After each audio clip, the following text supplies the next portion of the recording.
Thank you for tuning in to the live show. You know what time it is. It is your boy Genesis. Welcome back to the live show. Can you guys hear me? Welcome back to the live show.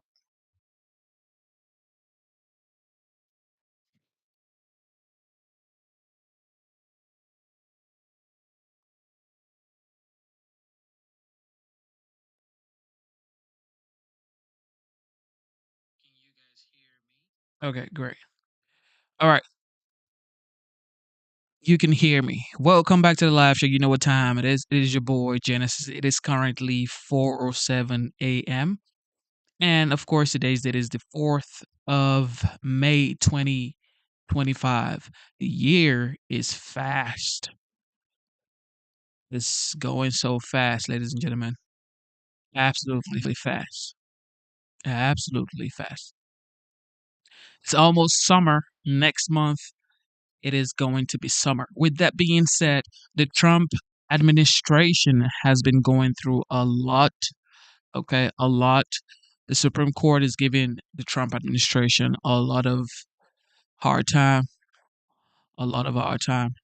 But let's check For what is more on the going on. push to get this bill across the finish line, Republican Tennessee Senator Marsha Blackburn joins me now. Senator, welcome.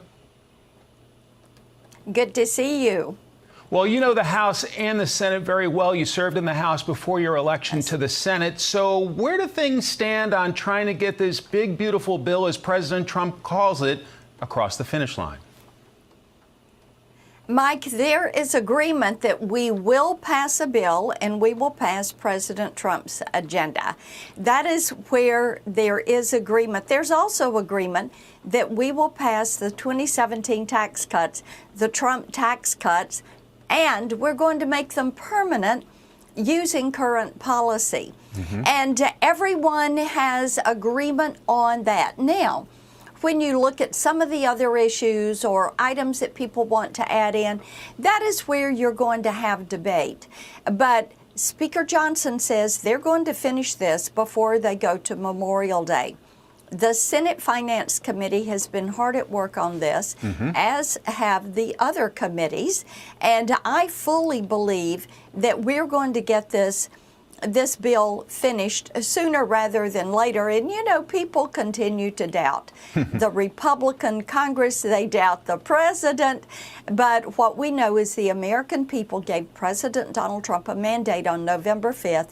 We owe it to the American people to make the Trump tax cuts permanent, to deliver that tax relief, because if we don't, it will be the largest tax hike in American history. And that is not what the American people voted for on November 5th. Is part of the problem with a major piece of legislation that there's something for everyone to like in it, but there's also something that lawmakers may dislike too? Well, that is where you get to the element of compromise. And not everyone is going to get everything they want.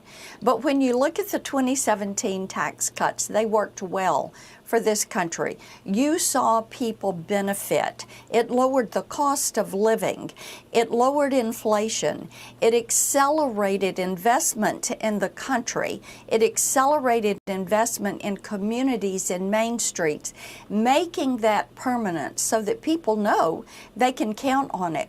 That is something they're wanting to see.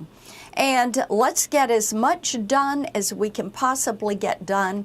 Let's make certain the American people know they are going to get to keep their tax cuts from 2017. Let's make certain that small business owners know that they are not going to see a tax hike, that they're going to be able to invest in their businesses. And let's make certain that parents know their child tax credit isn't going to be cut in half. As you know, deficit hawks want to do tax reform, but they're also looking for spending cuts. Is there an opportunity for savings when it comes to Medicaid? When you look at Medicaid, you want to make certain that beneficiaries are not going to be adversely impacted. The president has said that, and the Republican Senate and Republican House have said that. There will be no cuts to Medicaid. What there is going to be is a review of improper payments, rooting those out, rooting out waste, fraud, and abuse. Because every dollar that you save in these programs is a savings for the taxpayer and an assurance to beneficiaries that they're going to get the benefits to which they're entitled and which they're expecting. With Medicare and Social Security, the same thing. There will not be a cut to Social Security benefits or to Medicare benefits, but rooting out the waste, the fraud, the abuse, getting people off the roll when you know that you don't have people 125 years old getting a check, but somebody's getting that check. They are cashing that check. Sure. Those individuals need to be prosecuted, and those false payments need to stop so that the money goes to the beneficiaries and people that have paid into Social Security and Medicare all their lives. Senator, as you know, we just marked the first 100 days of the Trump administration. What has President Trump done in terms of investment there in the great state of Tennessee? Oh, yes, and I was so pleased to be at the White House with them on Wednesday. And we had Schneider Electric that was there. They've done a $700 million investment. And Mike, I visited that plant out in Mount Juliet, Tennessee yesterday. It is amazing to see the construction, the expansion that is going on there. And we have seen more than 30 companies, 1,200 jobs, $1.2 billion in capital investment in Tennessee since President Trump was elected. It shows you whether it is direct foreign investment or private companies, people want to be a part of the American marketplace.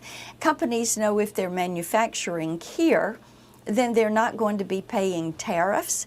And so they're knocking on the doors of states that are good for business, and they're taking advantage of the environment that the Trump administration is working to create so that the private sector can create jobs with better wages, advanced manufacturing, technology, and of course energy. So we're looking forward to a very productive year. Senator, before I let you go, you and Democratic Senator Richard Blumenthal sent a letter to Meta CEO Mark Zuckerberg this week condemning him after a Wall Street Journal report revealed Meta's AI chatbots have on some occasions had sexually explicit conversations with underage users. Have you gotten a response from him?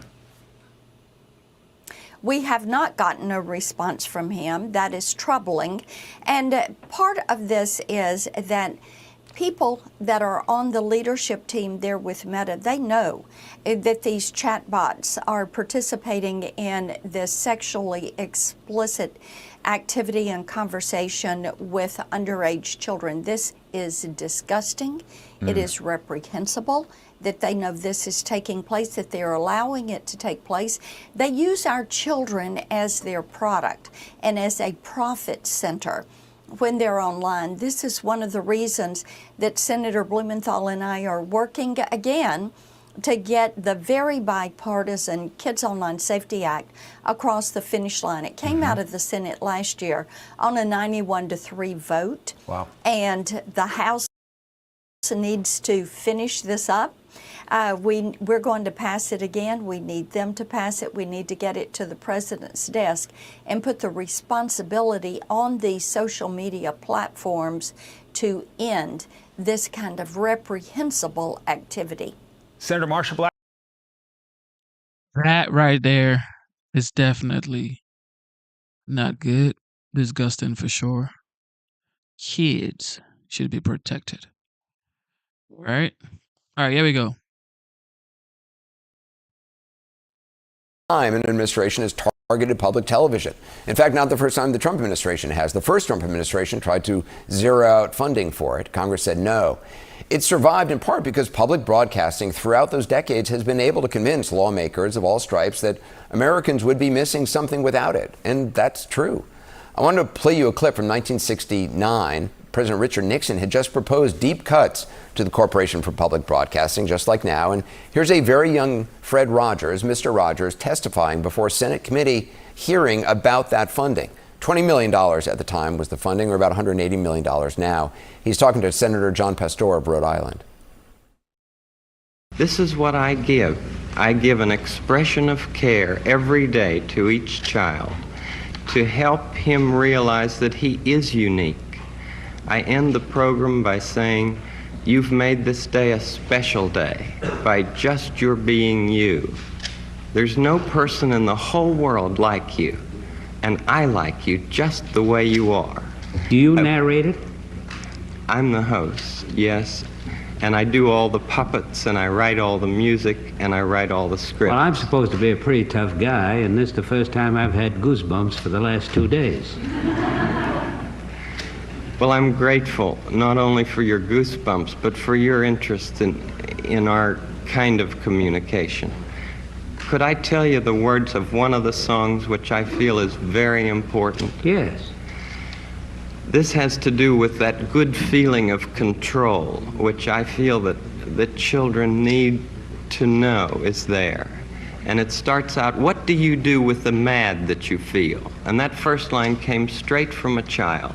I work with children, doing puppets in very personal communication with small groups. What do you do with the mad that you feel? When you feel so mad you could bite. When the whole wide world seems oh so wrong, and nothing you do seems very right. What do you do? Do you punch a bag? Do you pound some clay or some dough? Do you round up friends for a game of tag or see how fast you go?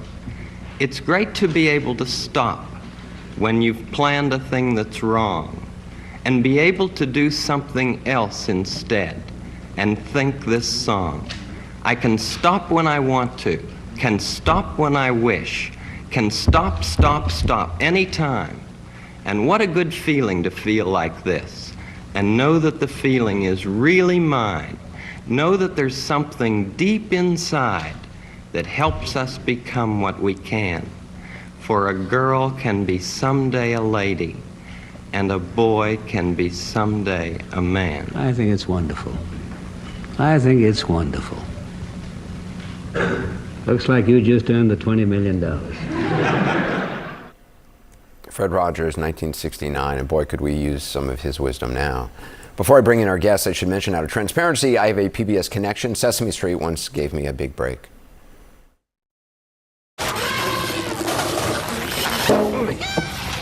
This is Anderson Cooper in for Oscar the Grouch, who's on assignment at the dump. I'm here with two legendary Grouch newscasters, Dan Rather Not and Walter Cranky, to discuss today's letter in the news, the letter G. Say hello, Dan Rather Not. I'd rather not.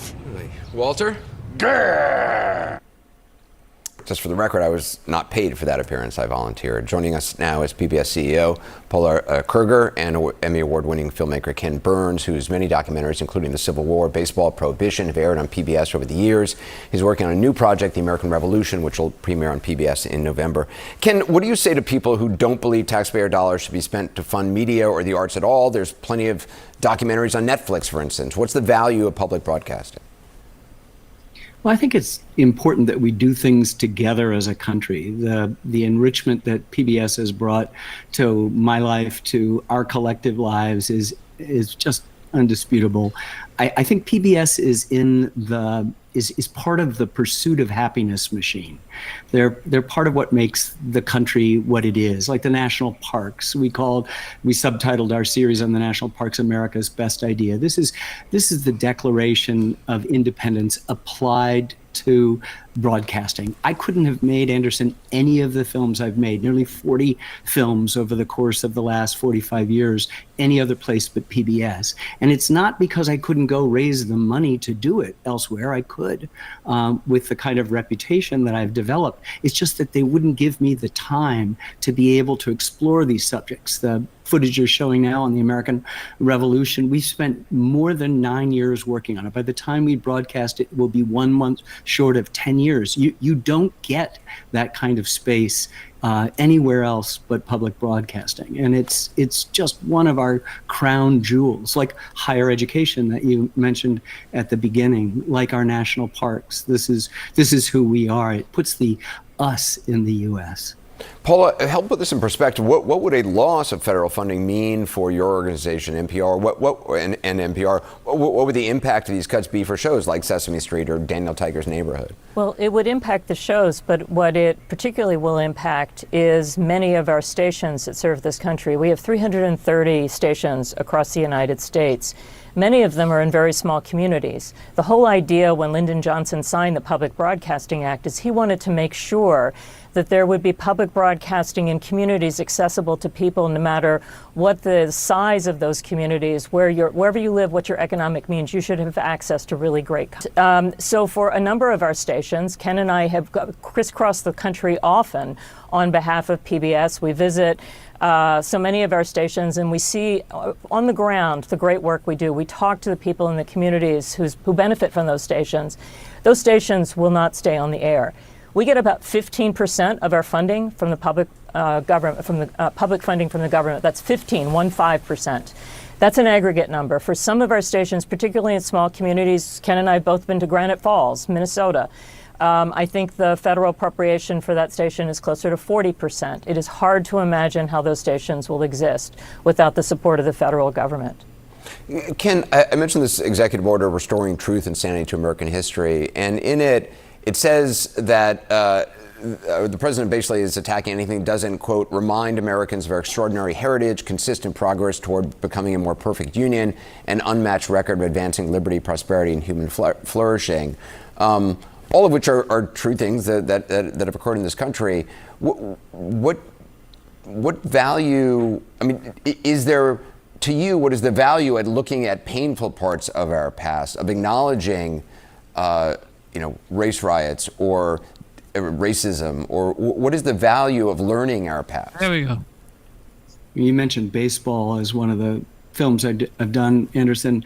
We try to be umpires calling balls and strikes. That's the true story of the game. That's the true story of the history of the United States. If you make it only one thing, you fail to present a clear picture of where we've been, where we are, and more importantly, where we may be going. We want to have, and I think PBS supports this, citizens and not subjects.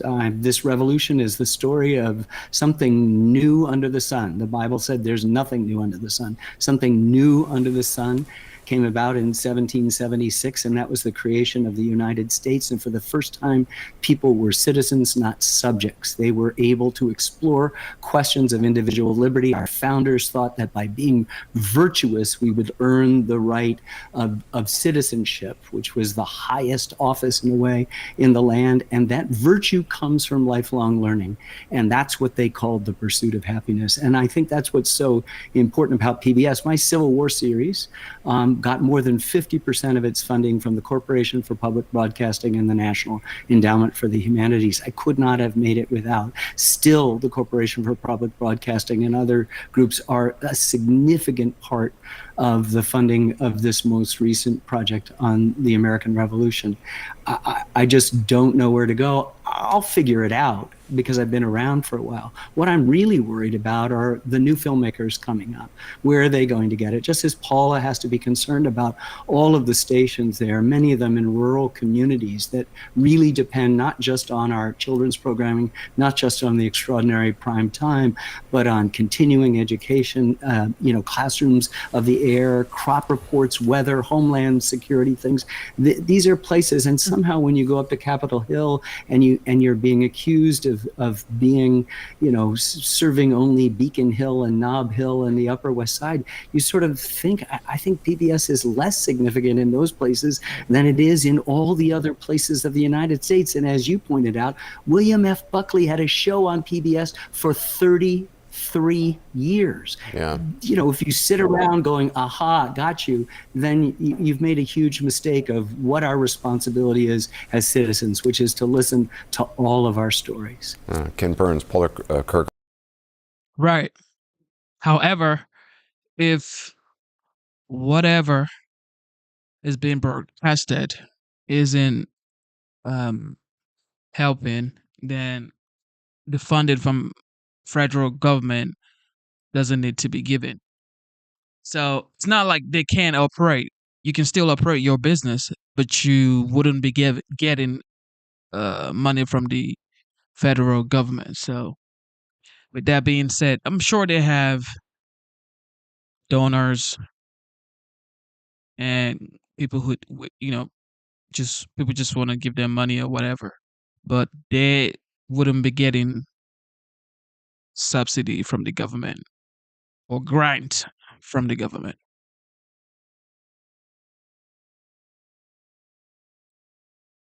Mark Levine. Mark, I really want to get into this judge issue now.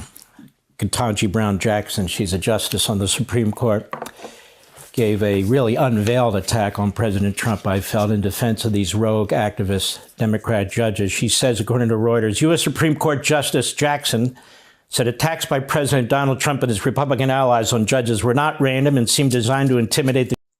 And also talking about PBS. PBS Kids actually still works. I don't know if PBS Kids is associated with PBS, but PBS Kids still works. Okay, so because I got PBS Kids on my whatever TV or what, I don't know, but PBS Kids still works because I actually watch PBS Kids because there's this science show on there that I like, and some animal show. It's for kids, but I learned a lot from it. PBS Kids. So I don't know if PBS Kids is associated with PBS. They probably are. So, yeah. The judiciary. Jackson, appointee of former Democratic President Joe Biden, did not mention Trump by name, but spoke about the elephant in the room. The combative atmosphere under the Trump administration has raised concerns from some legal experts of a potential constitutional crisis. I got to say, I'm kind of sick and tired of our media and Jackson, who wouldn't even tell us what a woman is because she was so political, playing to the very extreme base of the Democrat Party. Justice Jackson has been absolutely silent when she was a lower court judge, when Chuck Schumer really threatened two Supreme Court justices, Kavanaugh and Gorsuch. Absolutely silent in all the Democrat Party talk about packing the court, expanding its numbers for the reason of creating a Politburo. Absolutely silent when her colleagues on the court, Thomas and Alito, come under brutal assault by Congress. Absolutely silent. When the Dobbs decision came down and people were threatening Supreme Court justices at their home, trying to intimidate them, that didn't cause her to say a word about anything whatsoever. I could go on and on and on about Justice Jackson and her silence, except now when she speaks out. And John, you don't have to agree with me, of course. My problem is this.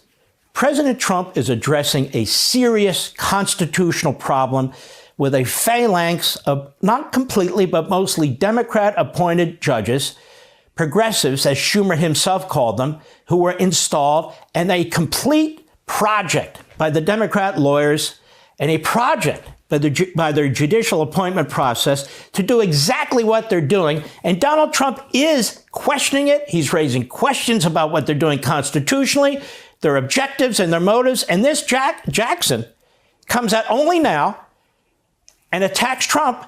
Number one, I think that's utterly unethical. Utterly unethical. Her job is to be quiet and do her job, whether she likes what's being said about the court or not. If all the justices start this, imagine. And number two, Trump has a big point, does he not? Mark, I couldn't agree with you more about your criticism of judges. Judges should just decide the cases or controversies that come up before them. Ideally, they should never speak in public at all. I wish they wouldn't give any of these speeches. And if they're going to give speeches, I wish they would talk about things like civility and trust and not talk about what's going on in politics today. Because as you said, President Trump here is not like President Biden when, as you said, these Democratic-appointed judges and justices were utterly silent. President Trump has an agenda. He has a different view of the Constitution when it comes to things like spending, when it comes to things like downsizing the federal government, when it comes to things like the immigration agenda. And he's allowed to push his constitutional views, try to persuade the court. There's nothing wrong with that. In fact, our greatest presidents in history, like FDR, like Jackson, like Lincoln, like Washington, all did exactly the same thing. But what happened in the last administration, as you point out, Mark, is that the Biden administration sought to actually fundamentally change the nature of the judiciary. They wanted to pack the court.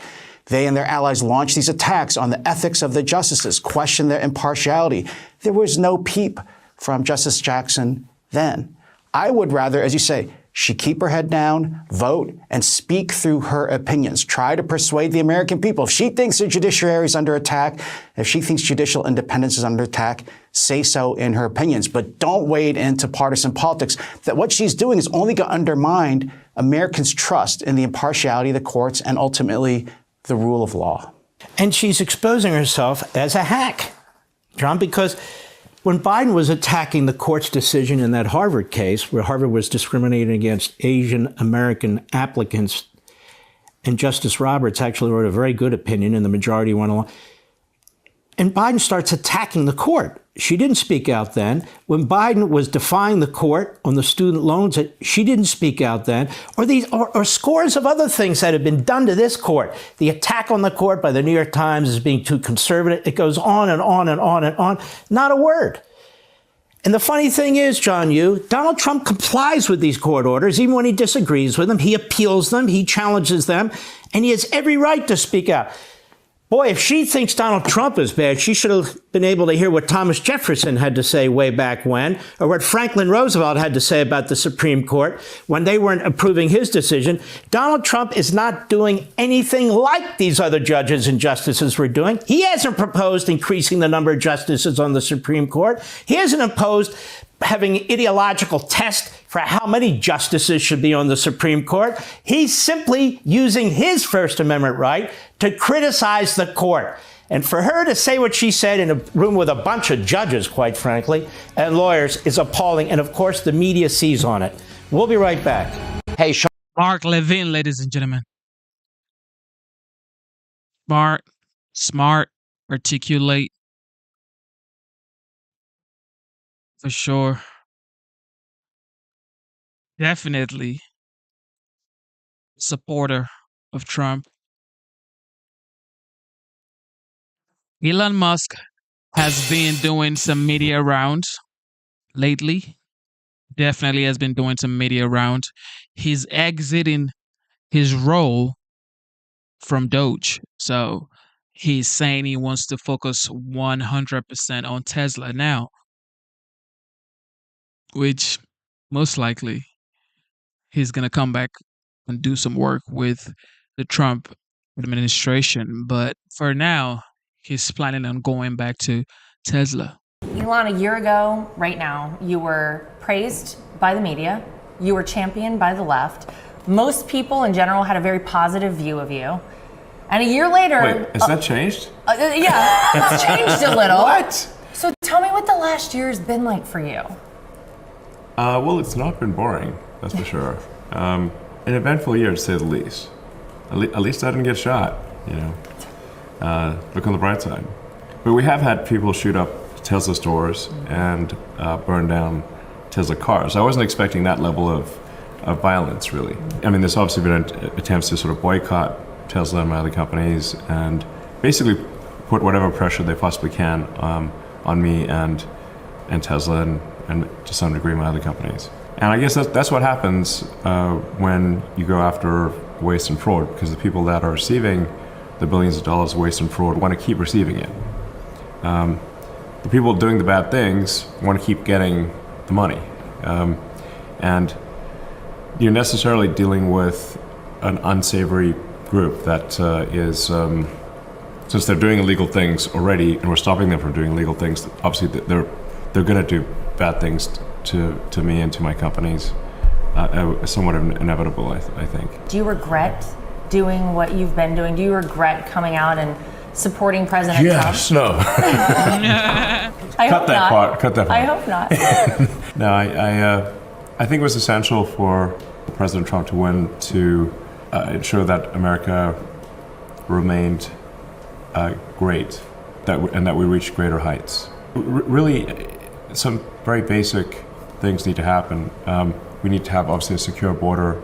We need to have safe cities. We need to have sensible spending. I think if President Trump had not won, I think the Democrat campaign to import vast numbers of illegal voters would have succeeded. And they would have naturalized vast numbers of illegals during the sort of Kamala regime. And they would have turned America into a one-party state from which we could never... What? They made a shirt with Biden let us in? Y'all see this right here? What in the world? This was March 2nd, 2021. They had a shirt. Biden, please let us in. Golly. For real? Oh, man. Yeah, he definitely let him in. He definitely let him in because his border czar, Kamala Harris, never went to the border. She went to the border twice. The first time in the beginning when they became president and vice president, and the second time was when they were campaigning for second term. What? Biden, please let us in. All right. Please. Vast numbers of illegals during the sort of Kamala regime. And they would have turned America into a one-party state from which we could never escape. Some people out there may be somewhat skeptical. They may think, well, that there isn't some Democrat plan to subvert democracy and achieve a permanent one-party, deep blue socialist state. And I assure you, the more you research it, the more you will see it is true. Biden was simply asleep at the switch. He was ineffective regarding illegal immigration. No, he was highly effective at ushering in millions of illegal immigrants with a specific game plan to naturalize them and ensure that there would be no swing states in America anymore. Often the margin of victory there will be 20 or 30,000 votes. So if you bring in 200,000 illegals, which will overwhelmingly vote for the Democrats, then that swing state becomes permanently blue. Then you have the House, the Senate, the presidency. When did Elon Musk finally say, you know what, I feel like something is really grossly wrong with what's going on in this country? Well, I started having concerns about 3 years ago, but they were sort of, I just had like an uneasy feeling. Something doesn't feel right here. The censorship was becoming ridiculous. I had the most interacted with account on Twitter before the acquisition, so I was very finely attuned to what the algorithm was showing me or not showing me, and who got suspended or didn't get suspended. Twitter was being run at a very far left basis. When I felt the censorship walls closing in, I was like, okay, I got to do something, and the thing I can do is acquire Twitter and make it a bastion of free speech, and that's what we're trying to do with Twitter. Like, no one on the left has been suspended, but we did unsuspend people on the right, and let the marketplace of ideas win. And then once we unlocked Twitter from being censored, then we started to see what was really going on. And I became increasingly concerned. I'm like, wait a second, I'm seeing videos of people streaming across the border on Twitter, now X. I'm like, and I was like, is this real? So I said, well, I'll go to the border myself. So I went to Eagle Pass, Texas, and sure enough, people streaming across the border. And I was like, so is there any vetting of these people? Like, no, the Biden administration is letting them all in. And I said, well, but some of these people clearly have criminal affiliations. Like, they literally have the criminal affiliation tattooed on their face. The left is kind to the criminals and cruel to the victims, which is not empathy at the end of the day. If you're a high trust society and you bring in low trust or untrustworthy individuals, that's now you've got a fundamental breakdown in the system.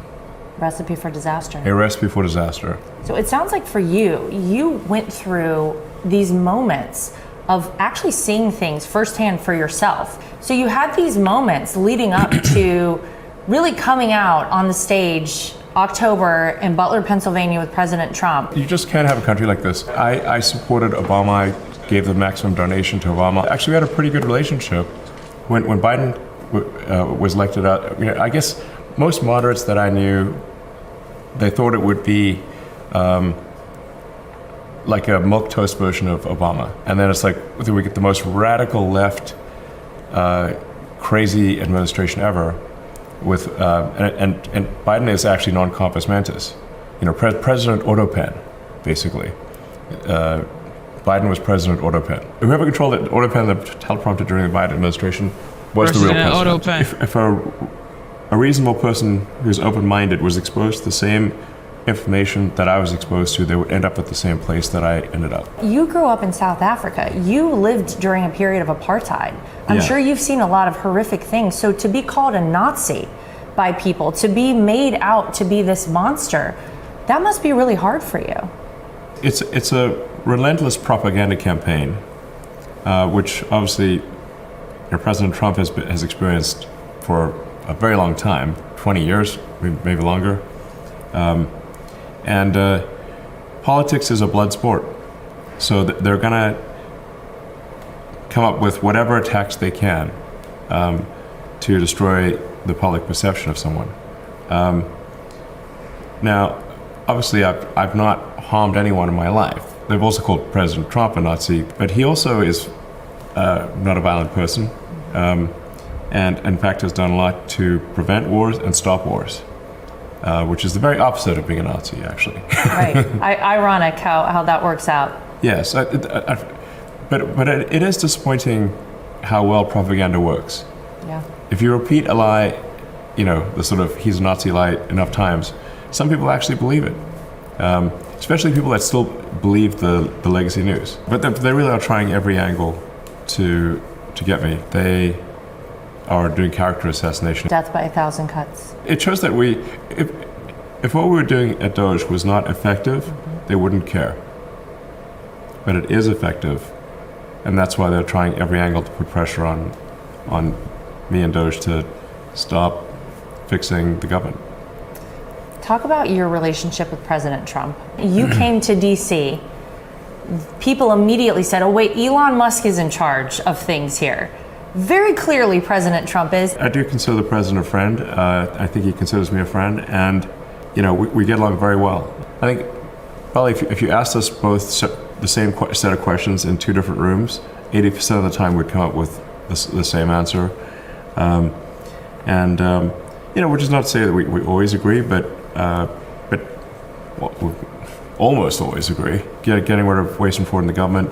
And ensuring the rule of law is followed. We've seen just crazy things like the 20 million dead people in the Social Security database marked as alive, many of whom were receiving benefits. One person was 360 years old. Wow, older than the country. You'd think that would be a bit of a red flag, They're older than America. We found people receiving unemployment insurance with a birth date in the future. We found at the Small Business Administration that they were giving out loans to people as young as 9 months. So we're stopping things like that. We've actually found there's a lot of people who are federal government employees, they're active employees who nonetheless applied for and have received unemployment insurance. While they're federal employees? Yes. Wow. And this appears to be at least 100,000 people. Wow. We know that you're finding all of this, but you're actually also simultaneously running several companies. What else are you doing, and how are you doing it, and where are you doing it? Are you sleeping? Are you traveling all the time? This is a very difficult, that's why I made the sort of I'm wearing many hats joke. The cabinet was given the Gulf of America hat, I believe it was. So you see all the hats there, and then I happen to have a Doge hat. Like, you know what? I'll put a hat on a hat and prove to people that I'm wearing more than... You really are. I am wearing more than one hat. Even my hat has a hat. So it requires intense effort for, like I said, for about 3 months, which we're kind of at the 3-month point now. And then I can taper my time allocation, but still get things done. So and I've talked this over with the president, so this is no surprise, or If anyone knows about multitasking and getting a lot done, it's him. Absolutely. He's very good at multitasking and getting a lot done in many different arenas. I also still have my little office, my cute little office in the West Wing, by the way. It's like comically small. People have taken photos of it and stuff. But I wanted it to be tiny.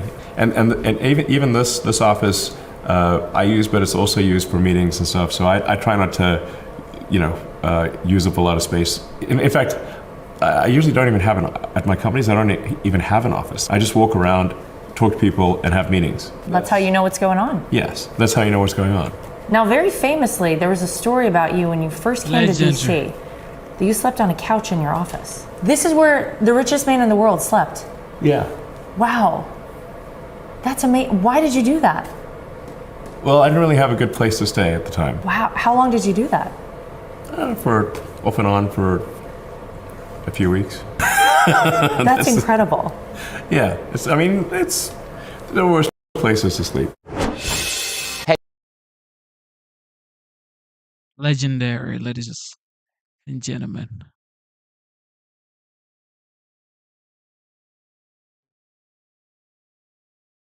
Interesting stuff to people. You've expanded space exploration. What do you think, and what are you going to focus on in the coming years that you think could really revolutionize humanity? Well, Tesla in a few months will release unsupervised full self-driving. So the cars that people are driving right now, the cars that you can buy from the factory, will be driving around by themselves with no people in them. Wow. That's we call unsupervised full self-driving. So there's literally no one in the car on public roads. We'll start that in Austin in a few months, in June. And then we'll rapidly expand that to the rest of the country. In fact, anyone who has Tesla now, if they try self-driving, it should work very well. It should be rare that you need any intervention. So, in fact, in the future, I think it'll be unusual to see a manually driven car. Wow. It'll be like seeing a horse. Yeah, that's true. Interesting. Yeah, there's still horses. In fact, technically, there are more horses now than there were at any time in the past.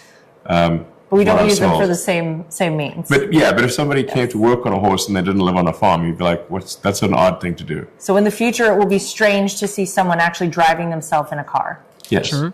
And what about medically? And then Tesla's also creating a humanoid robot, Optimus, which I think everyone is going to want.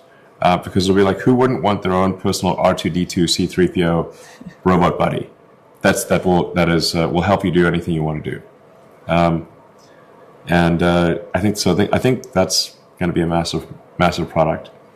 SpaceX is doing rocket launching and Starlink internet, and hopefully we'll build the technology to make life multiplanetary, to build a self-sustaining city on Mars. A city on Mars. Hannity here. Most people are saying Elon Musk may step down from Tesla. Elon Musk is going to be, or is already, one of the greatest, if not the greatest, innovator of our time. So if he steps down from Tesla, remember what happened to Apple when, what's his name, Steve Jobs stepped down from Apple. Do not be surprised if for some reason, maybe shareholders or whatever, which he has the largest share in Tesla, so it's going to be hard to be like push him out. But if for some reason he doesn't continue leading Tesla, I don't know what's going to happen to Tesla, man. But Still on the subject of political. He's going to lead Tesla for a very, very long time. He's going to be the CEO for a long time. He's changed the game far too long that, except he says he wants to step down, nobody can actually say Elon should step down. And that's just facts, because it's changed the game so far that who else has done what Elon has done in a very short time? Like, It's crazy. Violence. Tesla has seen its share of hate, of course, since Elon Musk joined up with Donald Trump. Fanatics like Owen McIntyre have been arrested for firebombing a Tesla dealership, but now that person has been let out of custody awaiting trial in order to, get this, allow sex change treatments to continue. For his part, Musk says these types of threats are nothing new. Do you guys feel like you're putting yourself at risk by doing this because you're stirring up so much hostility by these people ripping us off? 100%. Well, we don't need to speculate about that. You can see online in the protests that they make that very clear. I mean, I've been hanged in effigy many times. And there have been people that have actively advocated at these violent protests for my death, and also advocated for the death of the people at Doge. I think the young folks of us have gotten email threats from reporters and the public alike.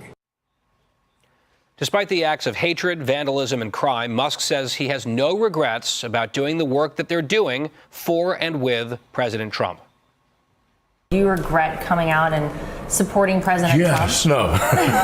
If President Trump had not won, I think the Democrat campaign to import vast numbers of illegal voters would have succeeded.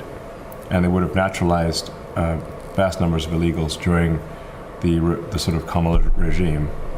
And they would have turned America into a one-party state from which we could never escape.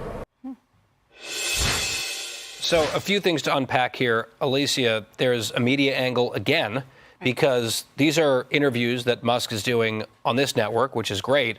But when it comes to a lot of the threats, and not just threats, acts of violence, it seems to be not the blaring headline story that it might be if certain roles were reversed. Well, yeah, and it's not treated as alarmingly as we're treating it, as it should be, especially when you talk about these Tesla attacks. But then we also connect these. If we talk about this teacher in Maine who put out this message on Facebook, and then you talk about the attacks on Tesla, the dealerships, and also the people who own Teslas or are just trying to go to work.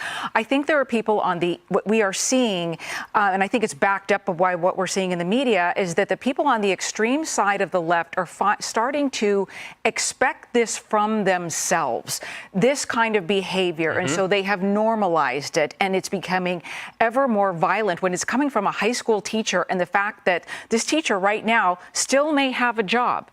That should not be up for discussion right now, because you have students who on Monday will be going to class.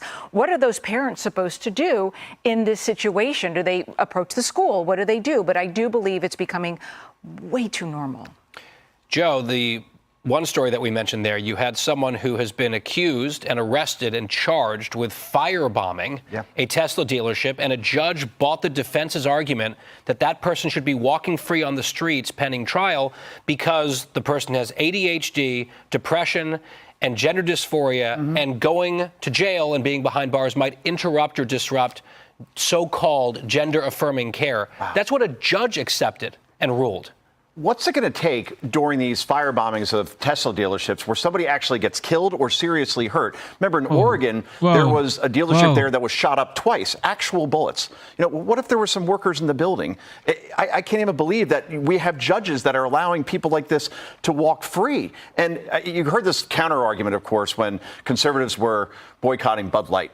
And they were saying, well, you did the same thing with Bud Light. No, actually, at last check, conservatives weren't firebombing Bud Light factories, and they weren't vandalizing Bud Light trucks. But this is allowed because judges are allowing it, but more importantly, find me a prominent Democrat who has come out and said, this is wrong, this should stop, this is an American company with 125,000 workers. They won't do it because that will look like it's support of Elon Musk, when it's really just common sense and supporting American workers in a company that has produced a lot of jobs and a lot of great vehicles. Hey, Sean Hannity here.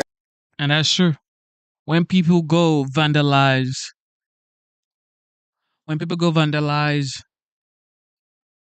Tesla dealerships, you think it's directly affecting Elon Musk? It's not affecting Elon Musk directly. It's affecting the fathers, the mothers, the uncles and aunties in that area that actually works in that dealership. Elon is probably in his office working on a new idea or somewhere having a good time, and y'all are vandalizing a Tesla dealership where fathers that actually pay bills, mothers that actually pay bills work at to provide for their families. Oh, we don't like Elon Musk, so we're going to go bombard his dealerships because we think Elon is actually directly affected by this vandalizing of this place. No, he isn't affected by it. He isn't. He's the richest man in the world. The wealthiest man financially, at least in the world. So whatever y'all are doing to his dealership, it's not going to count. It's not going to count. He has insurance. But the people who actually works there, they don't have insurance for another job. They have to go search for another job or get transferred to another dealership. So common sense, y'all. Bernie Sanders was in Bethlehem, Pennsylvania today to continue his fight against a non-existent oligarchy. Thanks to Donald Trump, we now know what oligarchy is about. We have a government of the... So. Oh my goodness. Bernie has been talking about oligarchy for years, decades, probably like in the 80s and 90s. So now he's saying thanks to Donald Trump, we know what oligarchy means. Okay. Billionaire class, by the billionaire class, and for the billionaire class. We are looking at an unprecedented attack on the foundations of American democracy, and under Trump, somebody said Mark Cuban and Elon Musk should debate. Mark Cuban is the low budget Elon Musk. Matter of fact, there should be no reason, under no circumstances, that Elon Musk should be debating Mark Cuban. What? Mark Cuban? To Elon. To the great Elon. Nah, man. That's washed up. Nah, bro. That's washed up. Come on, man. What you mean Mark Cuban? He's a billionaire, but compared to Elon, nah, bro. That's low budget. Low budget. Mark Cuban is the low budget Elon Musk. Movement toward authoritarianism. Meanwhile, Sanders' partner in crime, Alexandria Ocasio-Cortez, hosted her own town hall in Queens, New York last night, and the crowd was ready for her.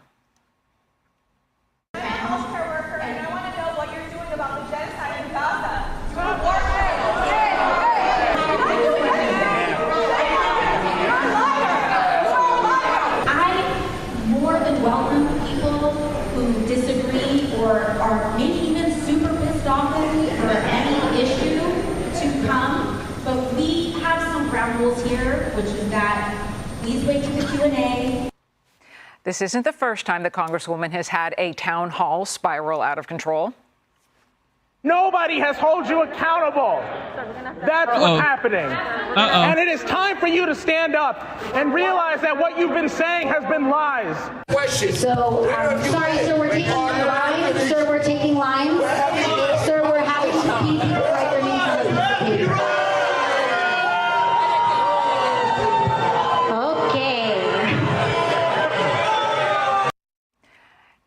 And despite the not-so-warm welcome, AOC remains a top contender for the Democrats in 2028, and that idea doesn't sit well with Vice President J.D. Vance. On the Democratic side, do you think Alexandria Ocasio-Cortez, AOC, is the new leader? Could it be Vance AOC in 2028? President AOC, the stuff of nightmares, Brett. Thank you. You've ruined my sleep for this evening. The race to be the face of the Democratic Party is wide open. A new poll shows that Democratic leaders in Congress only have 27% approval rating. But we wanted to know who you think is running the Democratic Party right now, so we hit the streets to find out in this week's Talk of the Town. Who do you think is the leader right now of the Democratic Party? I don't know. I'm not sure they know. I feel like what's running our Democratic Party is social media. Maybe Kamala Harris, but she's pretty much disappeared. I'd like it to be Pete Buttigieg, Hakeem Jeffries, maybe. AOC. I'm ride or die for AOC. I'd like to say that Corey guy. I think he would be great. Josh Shapiro, Tim Walz is still going around. Basically any Democrat that has balls that can do it. Automatically, Kamala Harris still pops very frontally in my mind. Gavin Newsom, I think, might want to jump in the fray. Bernie Sanders, Kamala Harris. But then you think sort of some of the more mature heads like Bill Clinton, Obama. Of course, Michelle. Everybody wants Michelle out there. So, Lauren, the one thing that I couldn't help but notice is that when you have a true front runner, someone who truly is popular, they get named right off the top, one after the other. And you just had this mishmash, right? This mix-up of people. So there clearly is clearly no direction right now. I agree with something the Democrat from Massachusetts said, Jake Auchincloss. He said, you gotta, like my yoga t-shirt, TTP, trust the process. That this will play out. We have a couple of years. You'll see everyone's cards and what they stand for, and maybe naturally somebody will be front and center. Right now, it's probably AOC. As Joe says, she does check all the boxes, but I feel like the party might want more of a centrist leader. And in that little montage from people on the street, Josh Shapiro was named once. I don't know if it's just me, but I haven't heard much about Josh Shapiro since the election. Well, a Hamas supporter tried to murder him in his house, and that didn't get a lot of coverage. That's very good point. Exactly. Yeah, that's a very good point. But also, I mean, listening to all those people speak, the Democrats really have a problem here on their hands when they're trying to figure out where they're going to go and how they're going to get there and who could possibly take them there. Yeah, and the energy's behind the Sanders and AOC crowd. There's no doubt about that. This oligarchy ranting from Bernie is so it's like by the billionaires, of the billionaires, for the billionaires. Billionaires overwhelmingly supported Democrats. Right. They are the big money in politics party and have been for a long time. They want the oligarchy. Bernie wants the oligarchy to be politicians like him controlling our lives. That's the oligarchy that he's totally for. I will say this quickly. I actually want to say something in favor of AOC. I'm glad she's holding these town hall meetings. Yeah. It can get a little rowdy. It's not always great in terms of optics, but I think that's part of the job. And we're seeing a lot of Republicans and Democrats refusing to do it because of video like that. And she's at least showing up and doing it. So I disagree with almost everything that she says, and the woman screaming about a genocide is a total liar. But part of the gig is to talk to constituents, even if they're angry. Yeah, and to keep coming back and to keep doing it. And we do have, Conch, a Yale youth poll on the 2028 preference among the Democratic Party.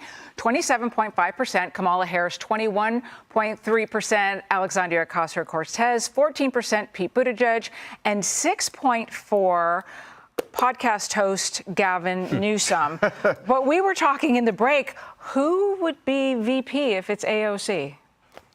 Jasmine Crockett, perhaps. No, kidding. Great. O'Rourke, that's a possibility. Crockett. I mean, you would need somebody, I guess, in the like center. Like what kind of team, right? Right, and she wouldn't work with any sort of moderate that doesn't support all the things she does. What does she support, by the way? Open borders. She voted against the Laken-Riley Act. She still supports trillions for the Green New Deal, even though she says we have no idea how to pay for it. She supports men playing against women in sports. She, of course, to these Fight the Oligarchy rallies, flew 5 times on a private jet to get there. Yet she's fighting climate change and talking about how she's a champion of working men and women.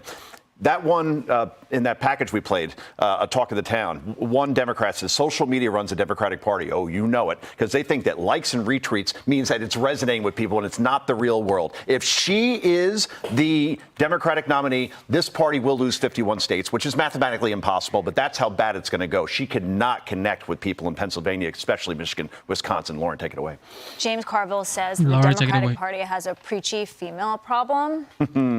Just saying. That might be her biggest drawdown. And Hakeem Jeffries has a problem inside the House, and he will continue to for a while. Hey, Sean Hannity here. Hey. All right. What do you guys think about the Democrat Party? AOC +2 or +3 or -3 or whatever. I don't know. Jasmine Crockett. Jasmine Crockett seems to be the new star.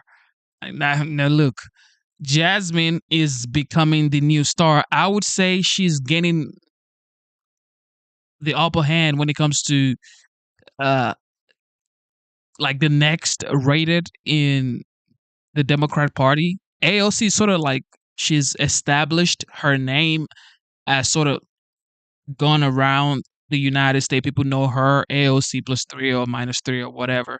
Trump has made her famous by actually calling her out, multiple times.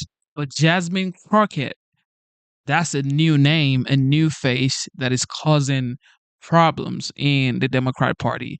And she's going to go far. I've said it multiple times. Jasmine Crockett is going to go far in the Democrat Party. If she keeps going like this, she's going to go far. But by far, I mean, like, maybe the governor of Texas or some Democrat state, but not like vice president. Nah, I don't know. I don't think so. I don't know now. I don't know. Anything is possible. This is the United States. Anything is possible. Bernie Sanders was in Bethlehem, We just saw Pennsylvania this. today And to continue and that's the his thing. Like for fight. Bernie Sanders, he's just feel like he's doing what he's supposed to do, but he's older. There's no way he could run for presidency. Steve Moore again. is a former Trump economic advisor. He's now the co-founder of Unleash Prosperity. Steve, thank you for joining us on your Saturday, taking some time for us. Let's talk about the jobs report first, and we'll put it up on your screen in just a second. But it's 177,000 new jobs. 4.2% is the unemployment rate that we're hovering over right now. Seems to be that this trade war, all the tariff talk and the doom and gloom really had no impact on jobs. So, Steve, tell me, is that a good sign for what's to come in the next couple of months? Because some economists say we're going to start to feel the pain, at least in the summer. Well, it's an interesting story. Look, I think most people are really breathing a breath of relief that this report came out. It was a good, strong report. By the way, we have a record number of Americans working today. Never before in history have we had more Americans working. That's a great thing. We had more people enter the workforce. That's been a problem. We actually saw a shrinkage of government employment, which is a good thing because we're running a $2 trillion deficit. So we have to, reduce the size of the federal government. So that was a really good, positive report. And then the other thing, of course, that's happened over the last 2 weeks has been the absolute surge in the stock market. Remember, 2 weeks ago, every newspaper headline was the worst April in history for the Dow Jones, and this is the worst stock market since the Great Depression. In the last 2 weeks, we've seen a total rebound. And I think the reason that's happening is investors and businessmen and women are becoming more confident that Trump is going to pull this off and we're going to get those trade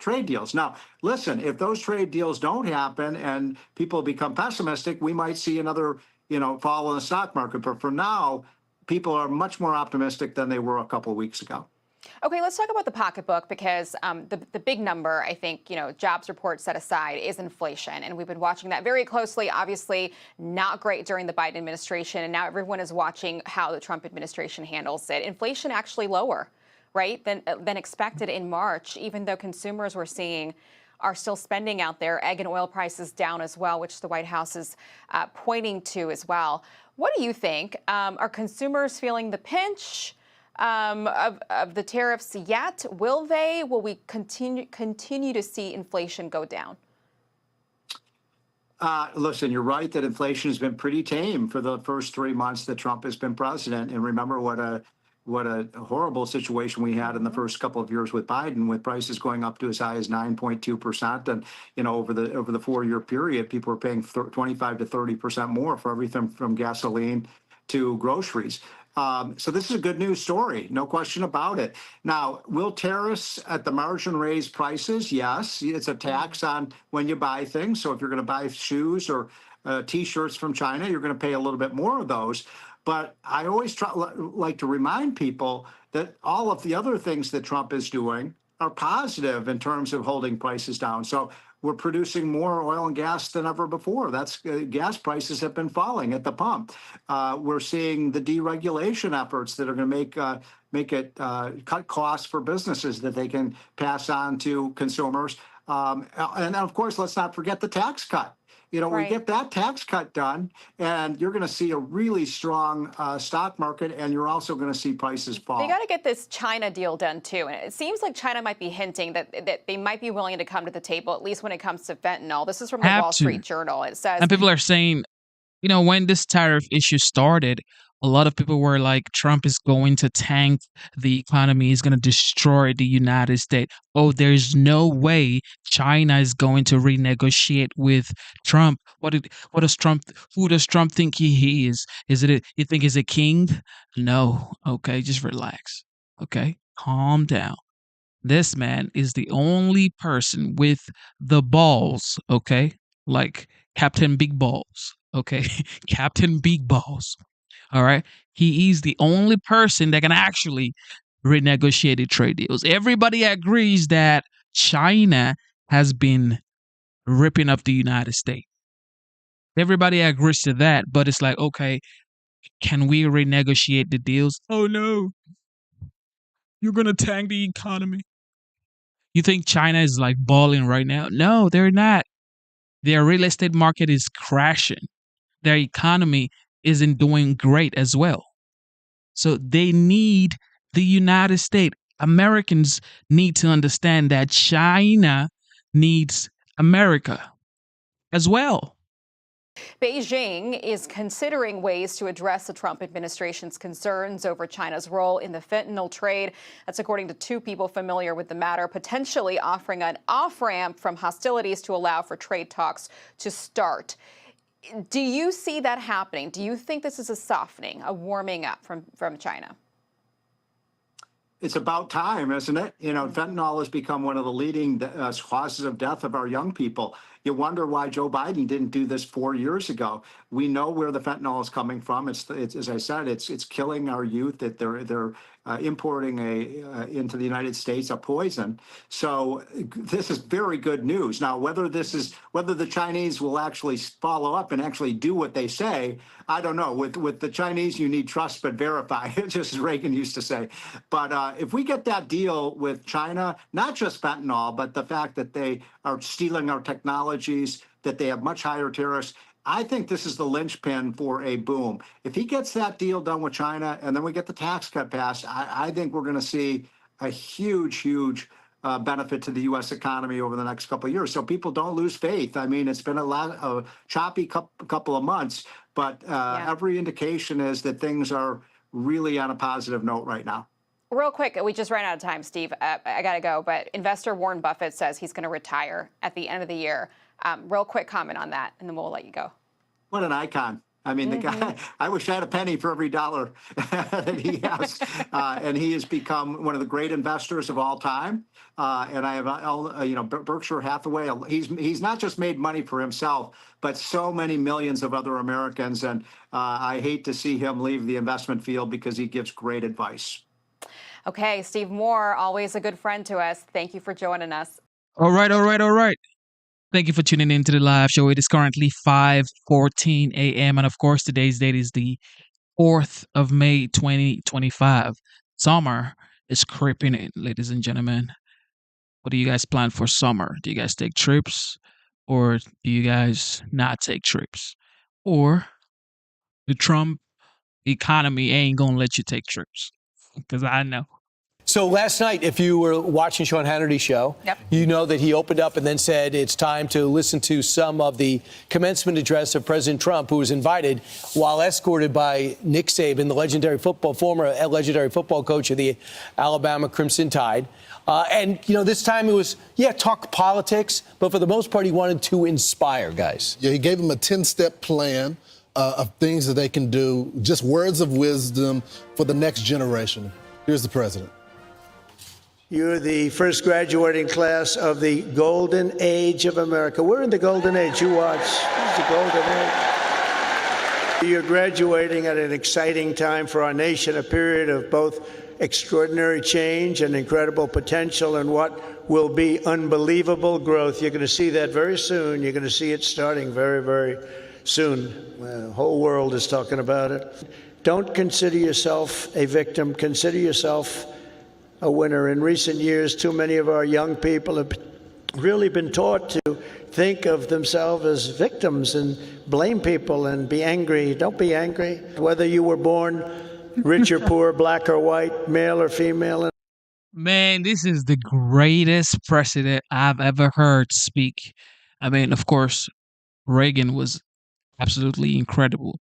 But godly, this man can inspire you from the dead. Whether you were born rich or poor, black or white, male or female in America, anyone can be a winner, and our whole country will be cheering you on, and I'll be at the front of the line cheering you on, especially because you come from this incredible university. I love that message. Don't be a victim, just be a winner. And he said, don't waste your youth. He said, well, and that's it, man. I got to go listen to that. It's like 45 to 49 minutes or something like that. I got to go listen to that by myself. But it's so inspiring. I find Trump so inspiring. I was born in a very, I would say third world country for sure. But growing up thinking about what's the future going to look like? Oh, shoot. I'm going to go to America. Right? The United States has been so good to me. I always say this every time. I always say the United States is a blessing to me. And I believe the United States is the greatest country in the world. Is it perfect? I don't think anywhere is going to be perfect. But the opportunities here in the United States, if you actually try, if you actually put your head down, if you actually put in some effort, if you actually try to learn, apply yourself, there is no way on God's green earth that you would fail. Walt Disney was 21 when he founded Disney World, that Steve Jobs was 21 when he founded Apple. He reminded them that in Alabama, he won by 54 points. He said the last time he was on campus, and we remember that when he went to the football game, when the Crimson Tide beat the Georgia Bulldogs 41-33. And he reminded them to thank their parents and their grandparents and their families, because he says it doesn't happen without them. It was really a nice speech. And if you want to download it and share it with your children, there were a lot of great points. He talked about our founding fathers, many presidents. That started out so young and went on to do great things for our country. Meanwhile, the one issue we brought up politically was keeping women out of men's sports and, keeping men out of women's sports. Right. Yeah, for the most part, yes. That now I got it right. And it happened in 2023. There was a female athlete in Alabama that got hurt playing volleyball, playing against a guy from San Jose State. It's a problem. Concussion. Yeah. And it's an issue that Democrats keep saying it never happens. Republicans says it does happen, along with having to deal with men who want to be women, who claim to want to be women, getting dressed in the locker room. Here's how that resonated. I love sports, and I think I should have come here. Congratulations as well to the women's track and field team for winning 2 SEC titles this year. That's something. As long as I'm president, we will always protect women's sports. Men will not play in women's sports.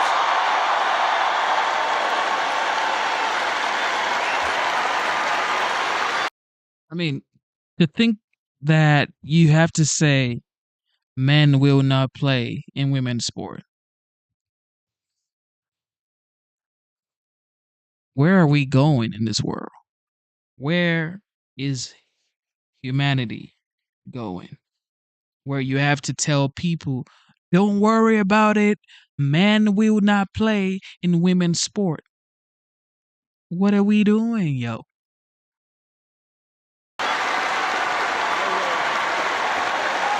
No way.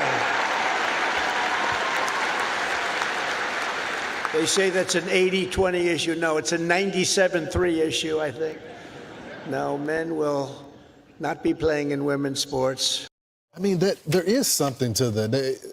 I guess the polling does suggest that it's like 80-20, but everyone that I speak to, I don't care if they're on the left or on the right, they all agree. It's just not fair. And to see the young people and their parents in the crowd roar when he said that just shows you that it's resonating. We interviewed 2 individuals that work for Campus Reform, their correspondents, and they just graduated from University of Alabama. They were in that crowd. And the guy that we talked to, Jackson Beals, said he was walking into the stadium and he said there was someone trying to rally everybody to do a walkout. And it was one of his friends who was organizing this. And he laughed during the interview because he said only 10 people participated in the walkout. They were so happy to have him there. He is a success in Alabama. And most of the students there are in-state students, and their parents really like him, and it's just a conservative state. So here is Mary Elizabeth Miller, the female that we interviewed from Campus Reform that was in the crowd. One of my favorite points that he made was that the next chapter of American history will not be made by the Princetons nor the Harvards of the world, but rather the Crimson Tide. I am so extremely proud to be a graduate of the University of Alabama. This is where legends are made, and I think everyone in my class can say that we are extremely proud to be graduates. We are extremely proud to be coming into the workforce at this time and the most opportune time in American history, and we are just so excited and proud. What really stood out to me was that his message wasn't really a political one. It was one of motivation, one of enthusiasm about entering adulthood, entering the workforce. And another thing that I appreciated was that I saw people that I knew from my graduating class on both sides of the political spectrum coming together to just support having the president there and support the class of 2025, and all in all, just being excited about the future. Some smart kids from my former place of employment, Campus Reform. I will say this, the president also hires a lot of young people, and he is always motivating. It's not about your age, it's about what you bring to the table. And I think why the speech was so effective is that it was life experience. Everybody knows that everyone used to like Donald Trump as the billionaire. Everybody wanted to be sort of like him because he was like, the successful billionaire. Everybody wants to be rich. And I think he got back to that when he was talking to those young people. Sure, there was a little politics in there, but for the most part, it inspired those young people. Yep, so the commencement address was a good choice. I'm sure they had a lot of people to choose from. I think it was a good move. Those are risky. He said something like, we're not inspired by the Harvard Crimson, which is their newspaper. We're inspired by the Crimson Tide. Right. And everyone went crazy, and Donald Trump goes, you like that? I wrote that. I came up with that. Did you like that? I liked that too. Right. I'm Steve Ducey. I'm Brian Kilmeade. His humor, Donald Trump's humor, is out of this world. No dull moment with this man. No dull moment with President Trump. Absolutely genius level smart. He's not smart. He bankrupted 4 casinos.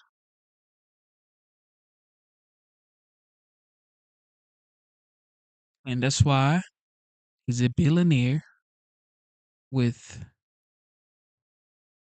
buildings that has his names on it.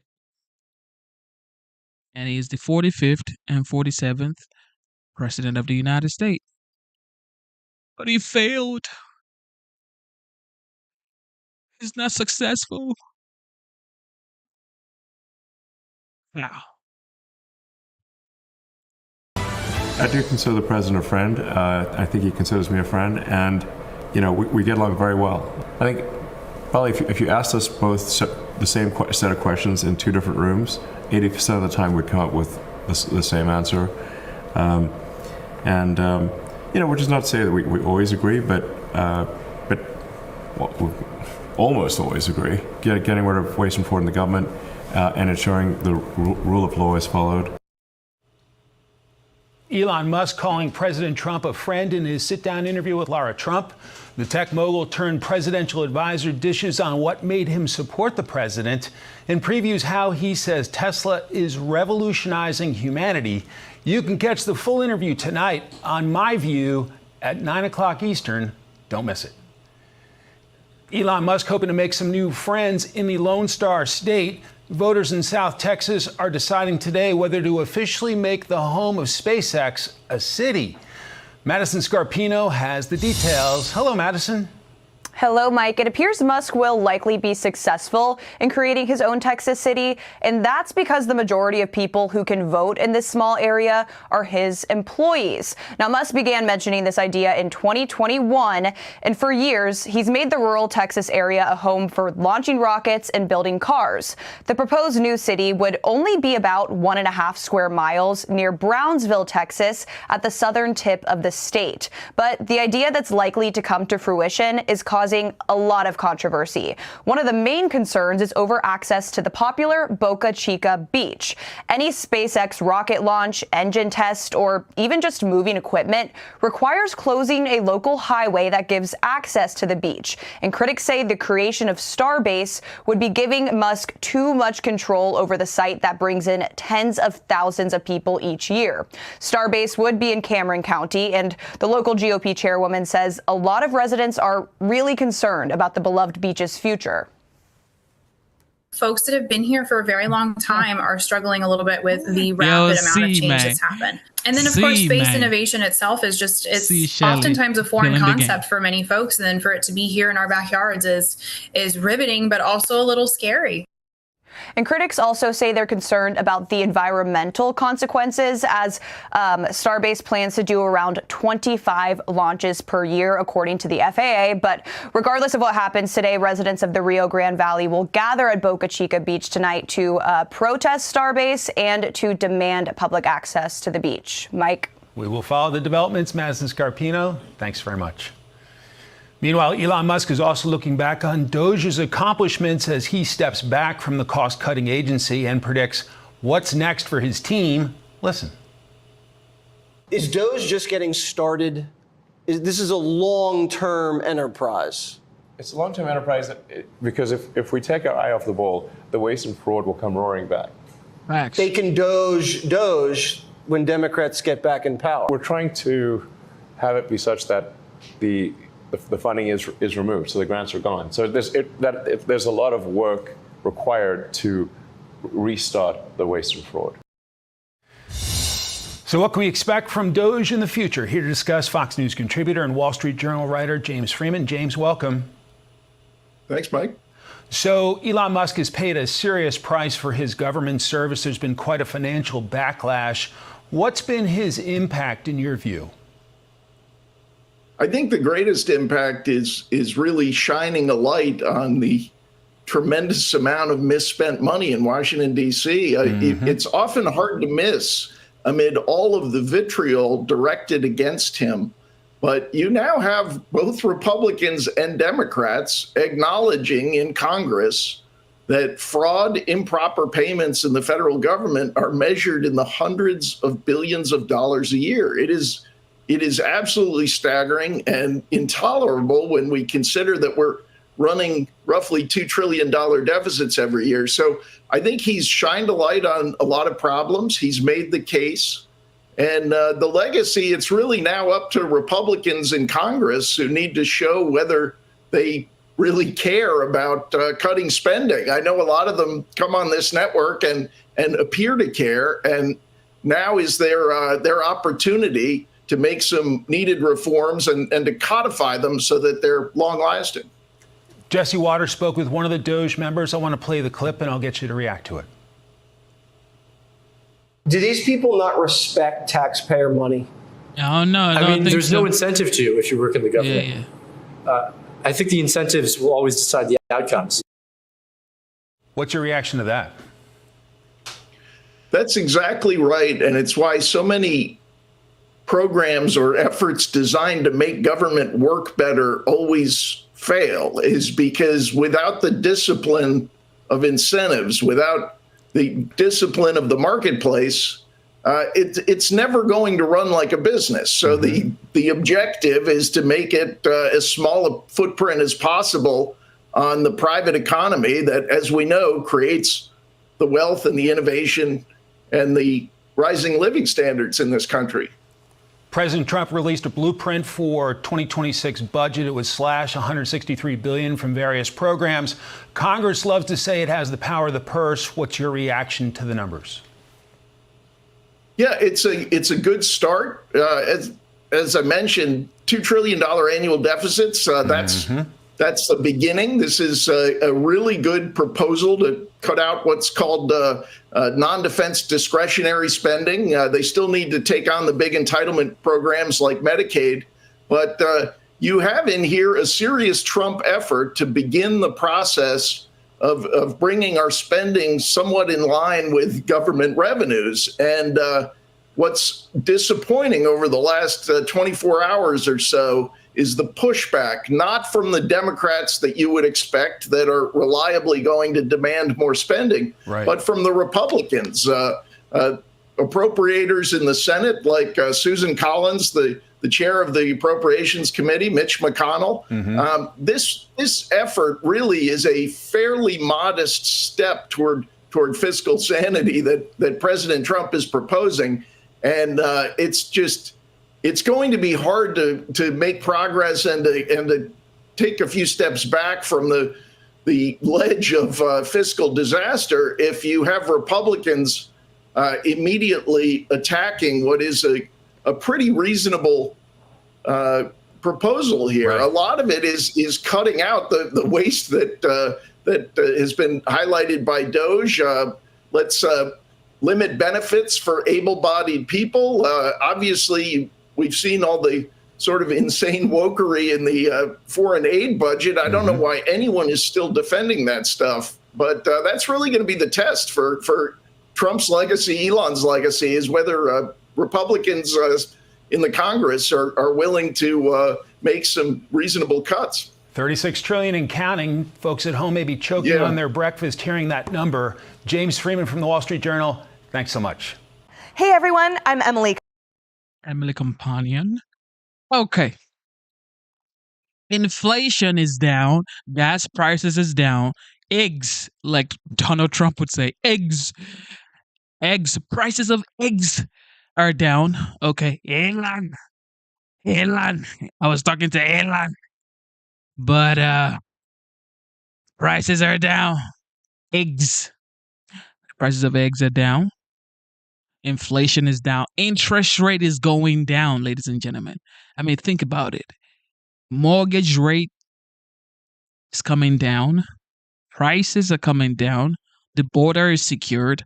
Russia and Ukraine, they're now working on a peace deal because Ukraine actually signed the rare earth deal that Trump came up with to be able to get the money that the United States taxpayers has been helping Ukrainians with for over like 3 years now.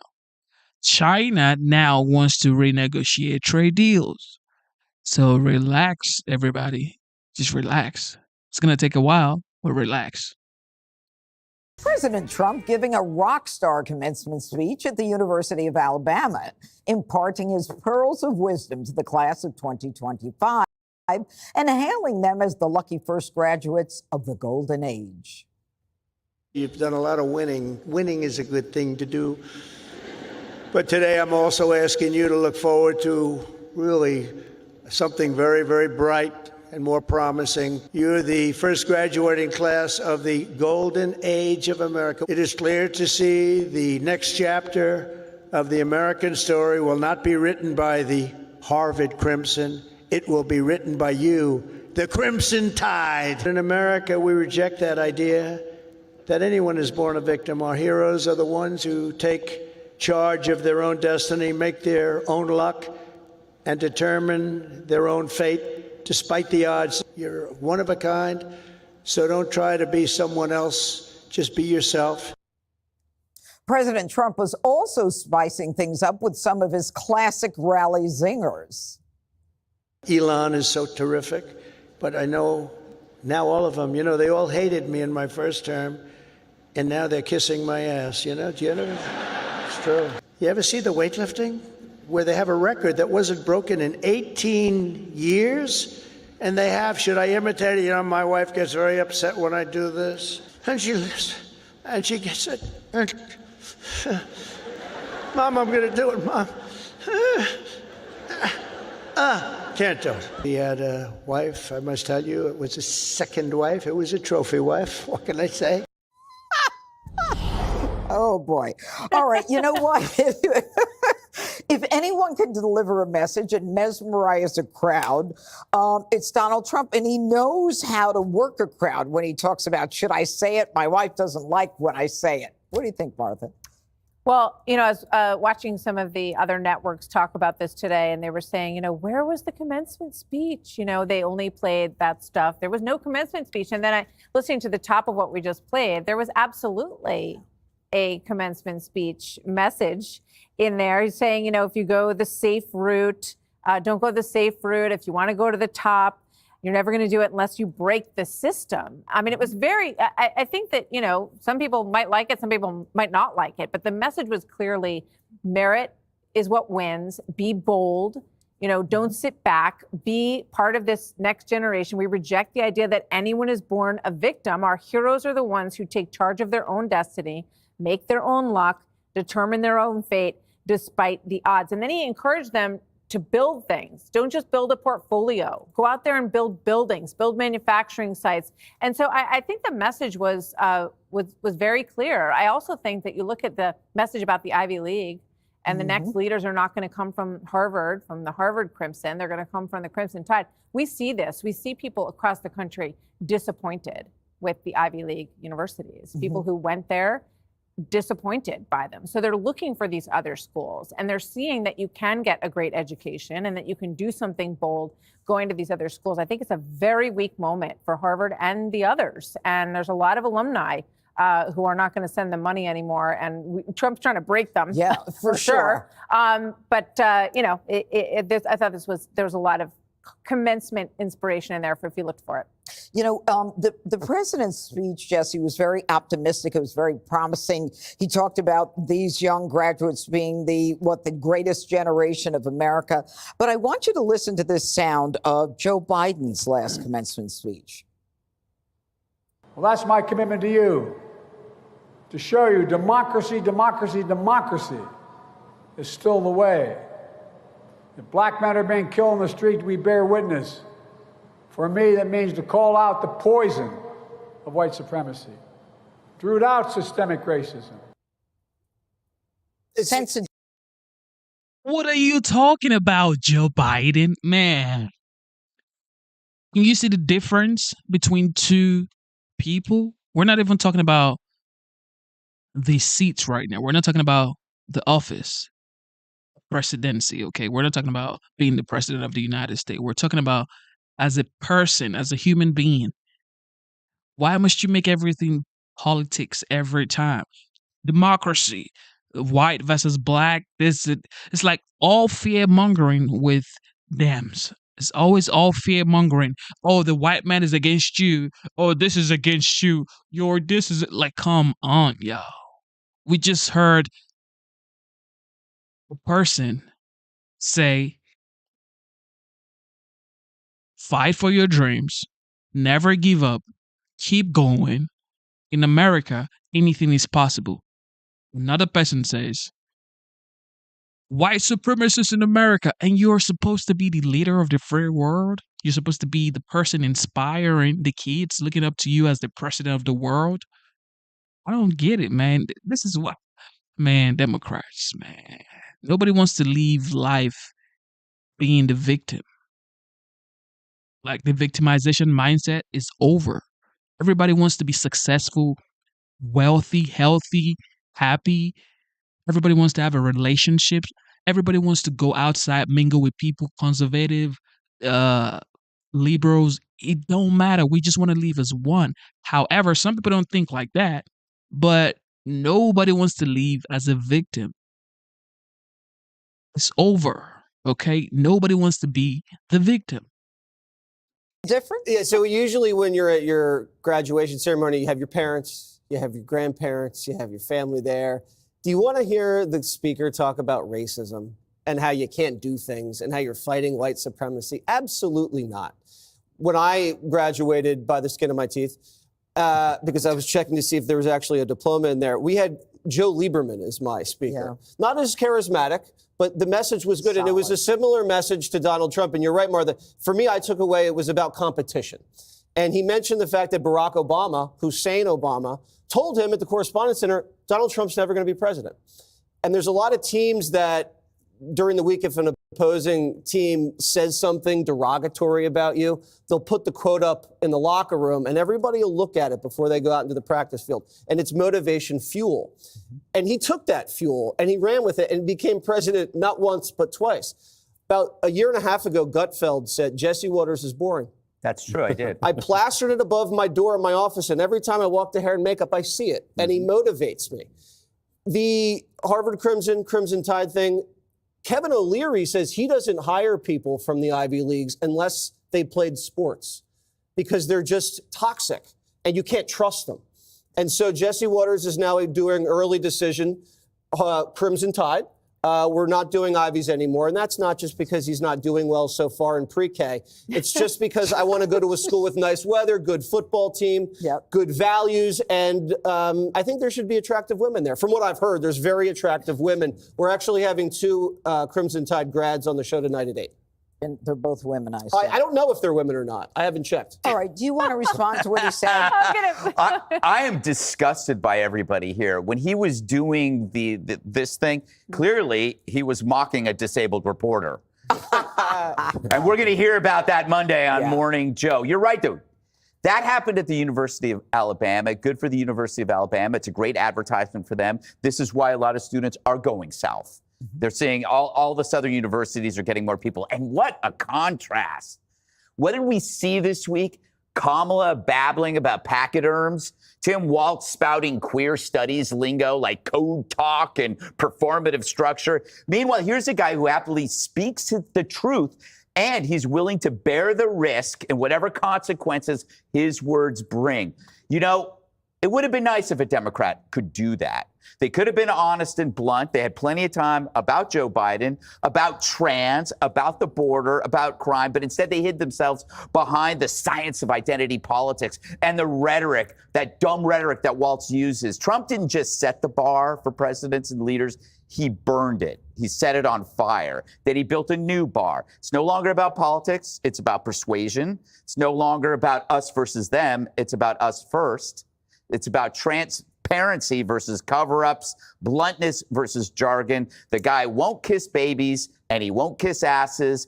But more than anything, he makes us laugh. And unlike Biden, it's with him, not at him. Would you like to wrap it up, Harold? Sure. I thought any student in the country who has an opportunity to have the President of the United States speak at his or her commencement, college, high school, law school, medical, whatever it might be, it's a blessing, and I hope that those at the University of Alabama realize how fortunate they are. I thought the speech was typical President Trump. I would have probably done it a little differently. I differ with those around the table about what he talked about with Harvard and Alabama. I understand some of the cute politics at the moment, but great graduation speeches and commencement addresses never pit Americans versus Americans. You can talk about the higher ideals, and you can talk about the hard things we have to do as a country. I would love the president to have said, look, you graduated at a time at the beginning of my new golden age, and there may be some challenge and difficulty, but there's been challenge and difficulty in our country in the past, and we've overcome it. I'd have talked about the new sources of energy that this group is going to have to deal with. Produce for us new cures and new therapeutics and new innovation that they will be at the forefront of. So I would have challenged him a little differently. I just don't think you pit people against one another. Well, let me just finish. But if I were graduating, I know the West Point grads are going to have an opportunity to hear the president. That's something you would always want and always treasure, knowing that he was your commencement speaker. So when Biden pit Americans against Americans, you didn't like that either.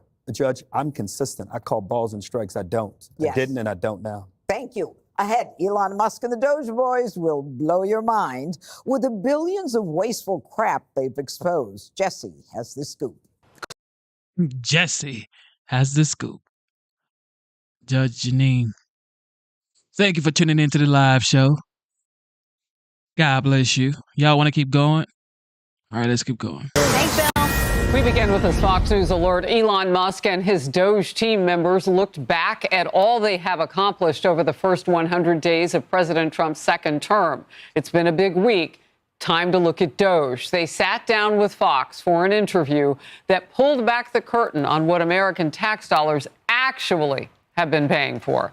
I'm Harris Faulkner. You are in the Faulkner Focus. Senior advisor to the president, Elon Musk, is scaling back his schedule now with the Department of Government Efficiency. However, he says DOGE is crucial. Is DOGE just getting started?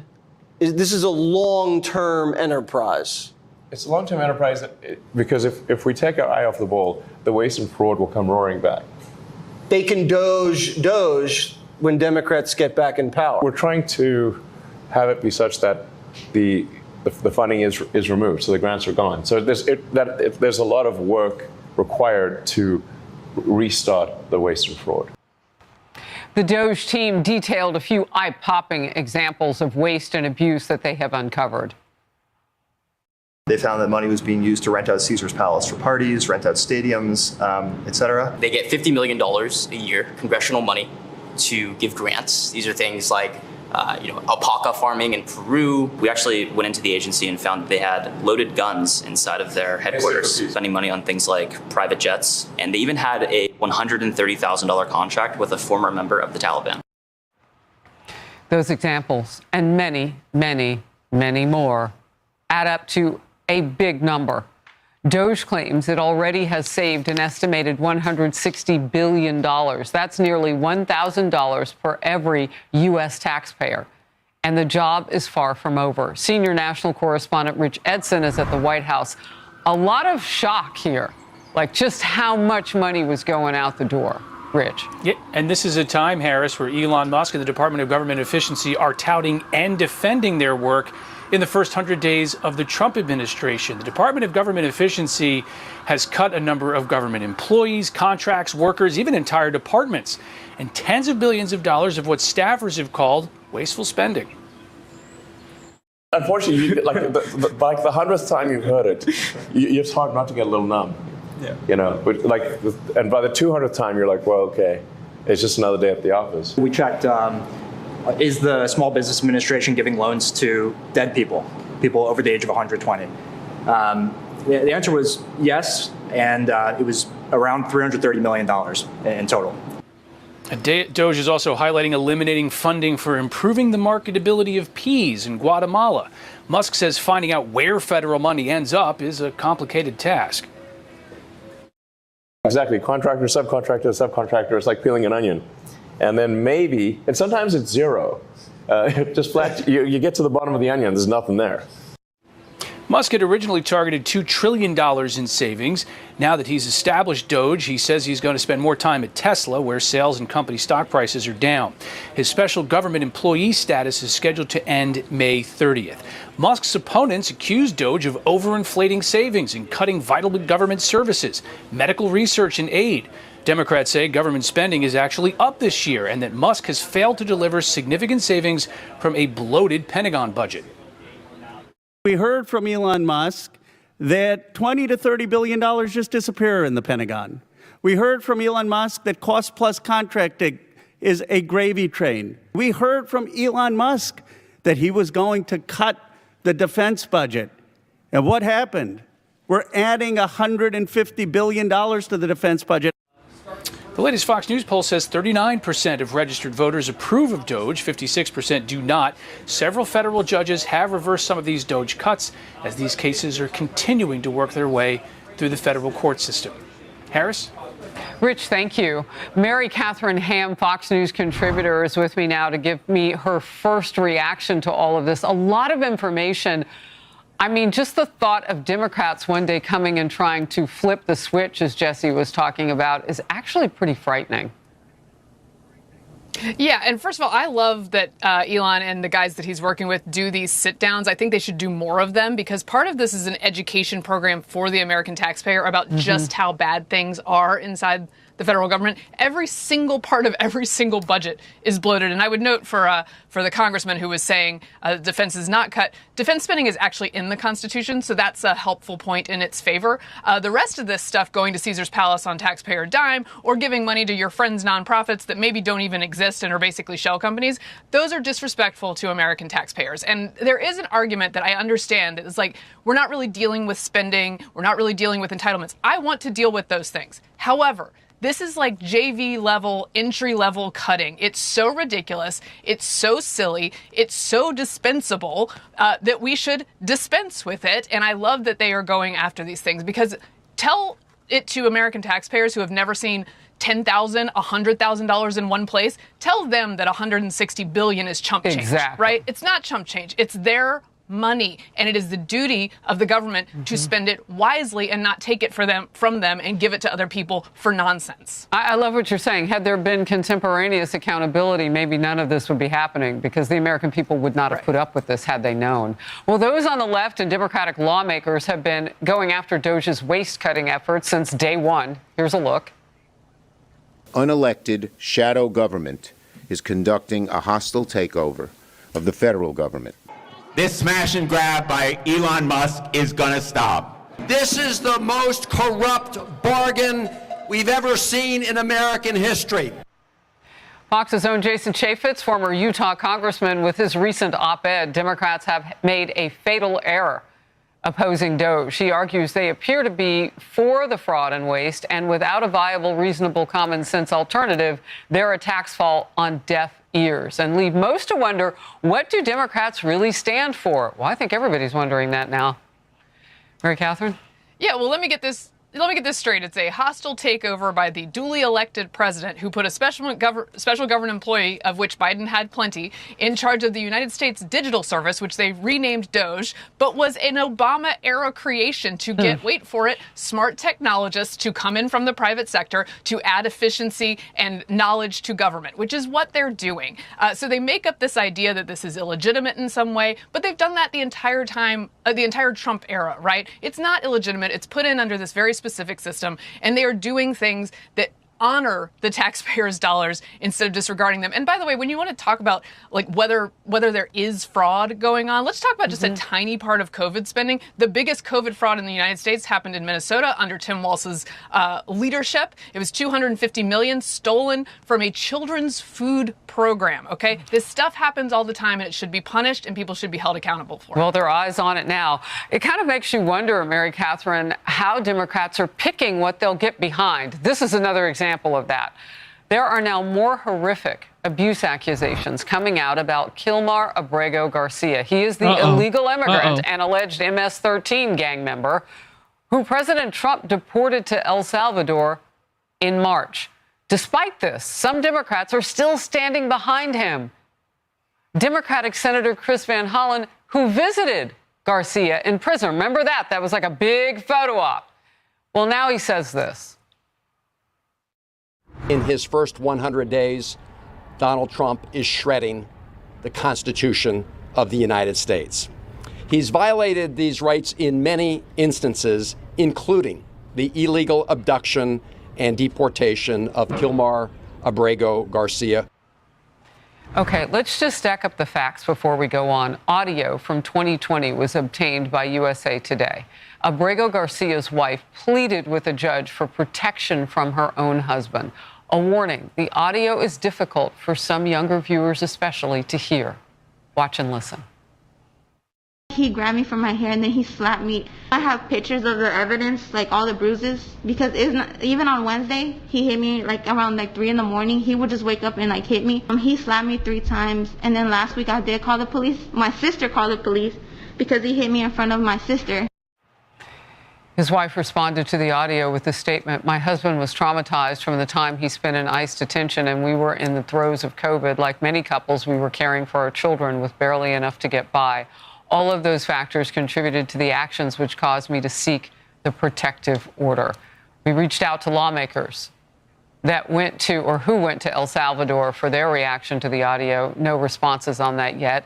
However, Van Hollen's team referred us back to the press conference from yesterday. Highway Patrol also released this 2022 body cam footage of an encounter with Abrego Garcia. Watch this. How are you? Good, and you? All right. Everything good? You got a bunch of people here, don't you? It's 1 for shit. Yes. Go back to work. I ain't never seen a Suburban with 4 rows of seats. You know what you got here, right? No. He's hauling these people for money. They don't have any luggage in there, right? And if you get them out, they're gonna have a toothpaste, and they're going to have toothbrushes in their pockets. I guarantee it. He's got $1,400 cash in his pocket in an envelope. Troopers ultimately cited Abrego Garcia for driving with an expired license and let him go. The FBI later ordered that case to be dropped. Look, Mary Catherine, there is a long history now with just this one man, and it seems to get longer every day. Again, this is an issue again. Democrats jumped in early to defend him. Your thoughts? Yes. Well, yes, when you look at this, the question becomes, for whom do Democrats wish to stand? And for whom do they put all their energy into standing and fighting, right? And the answer is Abrego Garcia became the poster child for them. And it probably was a strategic error. Here, I will say this. The administration says it messed up by sending him to El Salvador versus another country. They should rectify that mistake and deport him elsewhere because he is eminently deportable, as illustrated by the fact that it is not in dispute that he was here illegally for 11 years and that he has all these things on his record, including being adjudicated by an immigration judge at one point as MS-13. Like, American voters look at these guys and they go, there's Americans captive all over the world who you're not saying anything about, including Idan Alexander, who's still in Gaza. They say nothing about these folks. They send the message that they care more about illegal immigrants and the process due to them than they do to Americans in the system and the process due to them. By the way, the victims sitting in the Wisconsin court when the Milwaukee judge decided to escort their alleged attacker out of the courtroom, fighting for him, not for the Americans who had been victimized by him. This is the message that they continue to send. Not that they're standing up for process, but that they're standing up for these folks. Look, Abrego Garcia went to El Salvador per our country. He was on a final deportation order. They sent him to his home country. Right. And I don't know if you'll remember this, but he fought going there because he said a rival gang would come after him. Yet Dems are still trying to chase the narrative that he was never even considered to be in a gang. I mean, it doesn't make any sense. They'll have to deport him here, then deport him away to a different country. But he doesn't belong in the United States either way. I agree. Dems, liberals. Can you imagine senators traveling to El Salvador to go check on Abrego Garcia, but we have Americans here going through a lot, and nobody's like traveling to their city, their state to actually go check on them. But they're going to El Salvador to check on somebody else. I see. All right, here we go.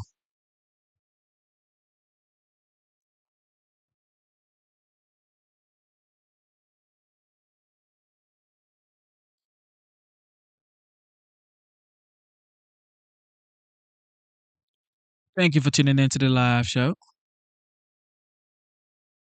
God bless you. It is Sunday morning, 5:58 a.m.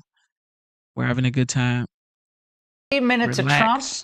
It's 100 days of action. That's the focus of tonight's angle.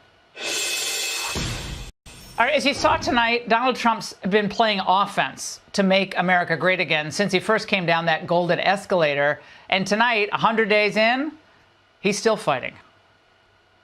We're here tonight in the heartland of our nation to celebrate the most successful first 100 days of any administration in the history of our country, and that's according to many, many people.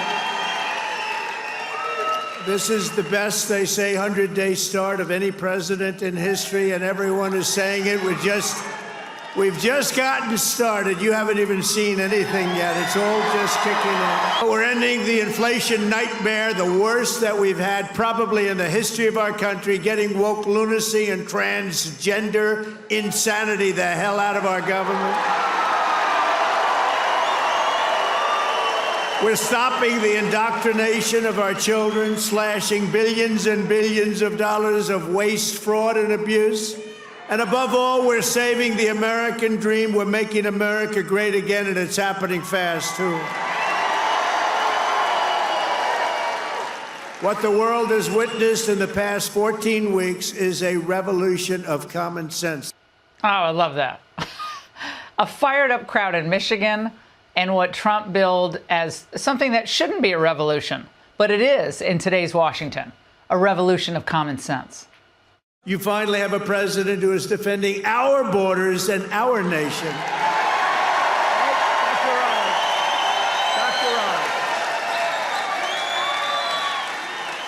After decades of politicians who destroyed Detroit to build up Beijing, you finally have a champion for workers in the White House. And instead of putting China first, I'm putting Michigan first, and I'm putting America first. How great is that? I mean, how many presidents have ever said this except Trump? You know, they destroyed Detroit to build up Beijing. That's just a great one-liner. So it's one-liner after one-liner, and then a few golden oldies. After a lifetime of unelected bureaucrats stealing your paychecks, attacking your values, and trampling your freedoms, we are stopping their gravy train, ending their power trip, and telling thousands of corrupt, incompetent, and unnecessary deep state bureaucrats, you're fired. Get the hell out of here. You're fired. Get out of here. He's never going to get tired of saying that, even if the courts try to prevent him. But also what was amazing is earlier in the day, Gretchen Whitmer was called up by President Trump at a local military base. She couldn't have, he should come up and say a few words. She didn't want to, clearly, but she was stuck. And by the way, she was without her folder mask. All right. And I have even more good news, if that's possible. Liberals see what Trump's done. They're fuming. It's been 100 days of destruction. You think we can survive 550 more? This president has already, only 100 days in, failed our country. First 100 days, the Trump administration have been characterized by chaos, cruelty, and corruption. Is anyone shocked by this? Why should you be? It's rinse and repeat, sometimes almost word for word from 2017. His first 100 days have been really characterized by chaos, crisis, and confusion. We give him failing grades. Promise after promise to working people has been broken. 100 days of broken promises to working people. 100 days of handouts to the wealthiest people. These people, they're just simply out of gas. They're out of ideas. But look at Trump, his top advisors, his supporters. Over the past 100 days, they've worked hard and had fun. Isn't that the pursuit of happiness? Fun pushing his agenda. Is there pain in the market at some point you're unwilling to tolerate? I think your question is so stupid. If you are an individual, a foreign national, who illegally enters the United States of America, you are, by definition, a criminal. Got this big, beautiful area where employees are supposed to work. Nobody's here. It's tough, though. We don't have a white crayon. What am I going to do? Leave it wet, I guess. No, there's nothing that progressives hate more. And when I say hate, they loathe when conservatives are enjoying themselves. So let's tick off liberals by ticking off Trump's early accomplishments. Democrats have vowed mass invasion and mass migration. We are delivering mass deportation, and it's happening very fast. The executive orders on the border, DOGE, the shrinking of the bureaucracy talked about tonight, ending DEI, beginning to fix our terrible trade posture, opening more areas for energy exploration, and then striking a blow against on-campus anti-Semitism. It's a lot. He's toppled, or exposed at least, every left-wing sacred cow and pushed for real changes in failed establishment policy. Now, of course, this means that the old D.C. dinosaurs and the robed resistance, they're going to try to stop him. But Trump's not fazed, and he's certainly not flinching. We cannot allow a handful of communist radical left judges to obstruct the enforcement of our laws and assume the duties that belong solely to the President of the United States. Judges are trying to take away the power given to the President to keep our country safe, and it's not a good thing, but I hope for the sake of our country that the Supreme Court is going to save this, because we have to do something. Well, we'll know soon.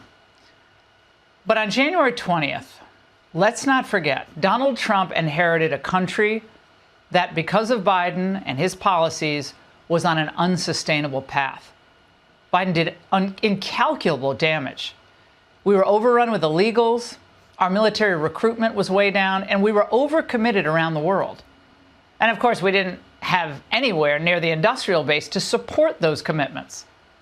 So when Biden shuffled out of town, I dare say we were closer to becoming a superpower in name only. So Trump knew that if we continue down this path, we'd seal our fate as a paper tiger. So he moved fast, tackling more of the big issues at any one time than any president in recent memory. So Trump understands that first and foremost, America must be in a position to fulfill the most basic promises to our own people. Decent jobs, good schools, safe cities. Those all seemed increasingly out of reach over the last 4 years. And now the $36 trillion debt bomb, ballooning interest payments, Trump knows our financial survival is at risk. But Biden's strategy, frankly, the entire Democrat Party strategy, was to borrow, spend, and print more money.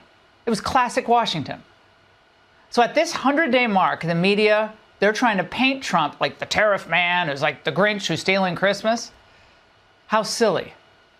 The New York Times is a big piece today. There's no toys at Christmas time. Well, were there toys before 2000 when China joined the WTO? I had toys under my tree. The real Grinches are the politicians who year after year kept America on a trajectory of denial and decline. They got us into stupid wars. They blew trillions of dollars. They allowed the cartels an open door to kill our kids with fentanyl. And they allowed our factories to close. They created massive trade deficits. And as Trump said tonight, that essentially funded the Chinese military expansion that now threatens the entire globe. Those are the Grinches. But Trump, he's the only president with the guts who's tried to solve the problems that 4 prior presidents created with Congress. And never forget, his most vocal critics, they just go along with whatever makes the Beltway establishment happy.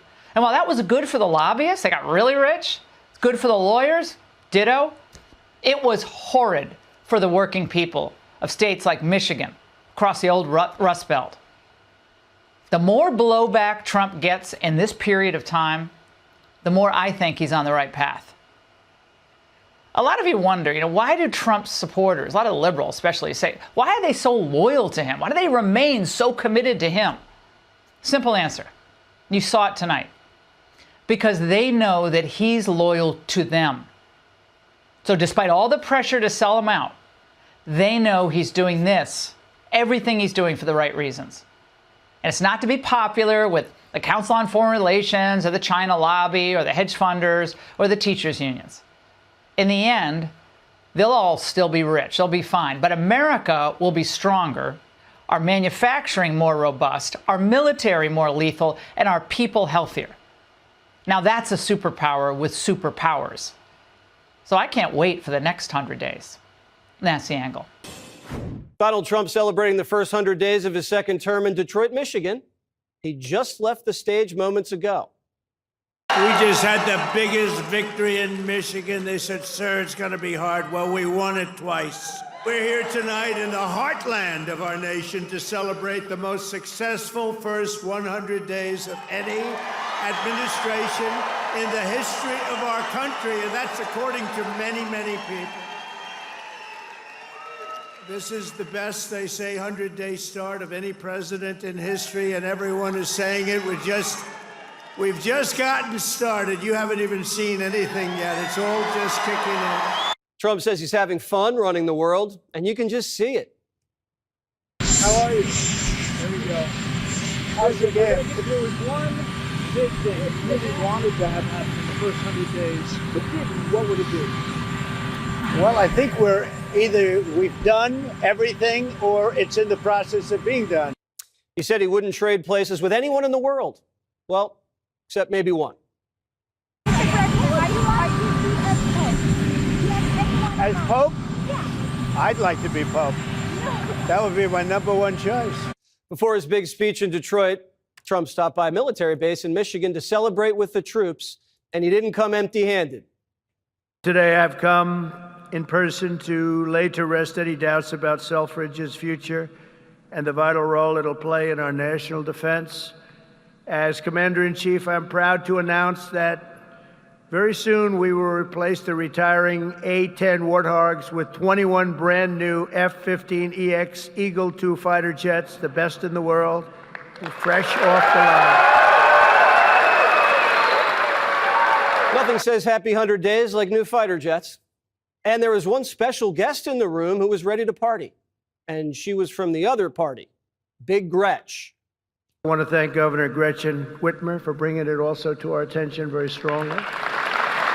And, you know, I'm not supposed to do that. She's a Democrat. They say, don't do that. Don't have her here. I said, no, she's going to be here. She's done a very good job, frankly. So I want to thank you very much, Gretchen. Good job. Well, I hadn't planned to speak, but on behalf of all the military men and women who serve our country and serve so honorably on behalf of the state of Michigan, I am really damn happy we're here to celebrate this recapitalization at Selfridge. Thank you. I'm so grateful that this announcement was made today, and I appreciate all the work. Thank you. Good for Gretch. She didn't hide her face behind the folder like last time. Trump 2.0 is different. Bill Maher's breaking bread. Morning Joe did a pilgrimage. Saquon's golfing. And Big Gretch cured her TDS. Even the Washington Post gives him credit. Quote, since FDR's earth-shaking first 100 days in office, no president has matched the sheer drama and disruption of this 15-week sprint, at least until now. In 100 days, we've seen $160 billion doged, useless agencies shuttered, DEI terminated, inflation's down, but nothing's more down than border crossings, down 99.9%. Which is your favorite? Out of the last 100 days, what is the number one thing that you think President Trump and his team have done? Secured that border. Our border. The border.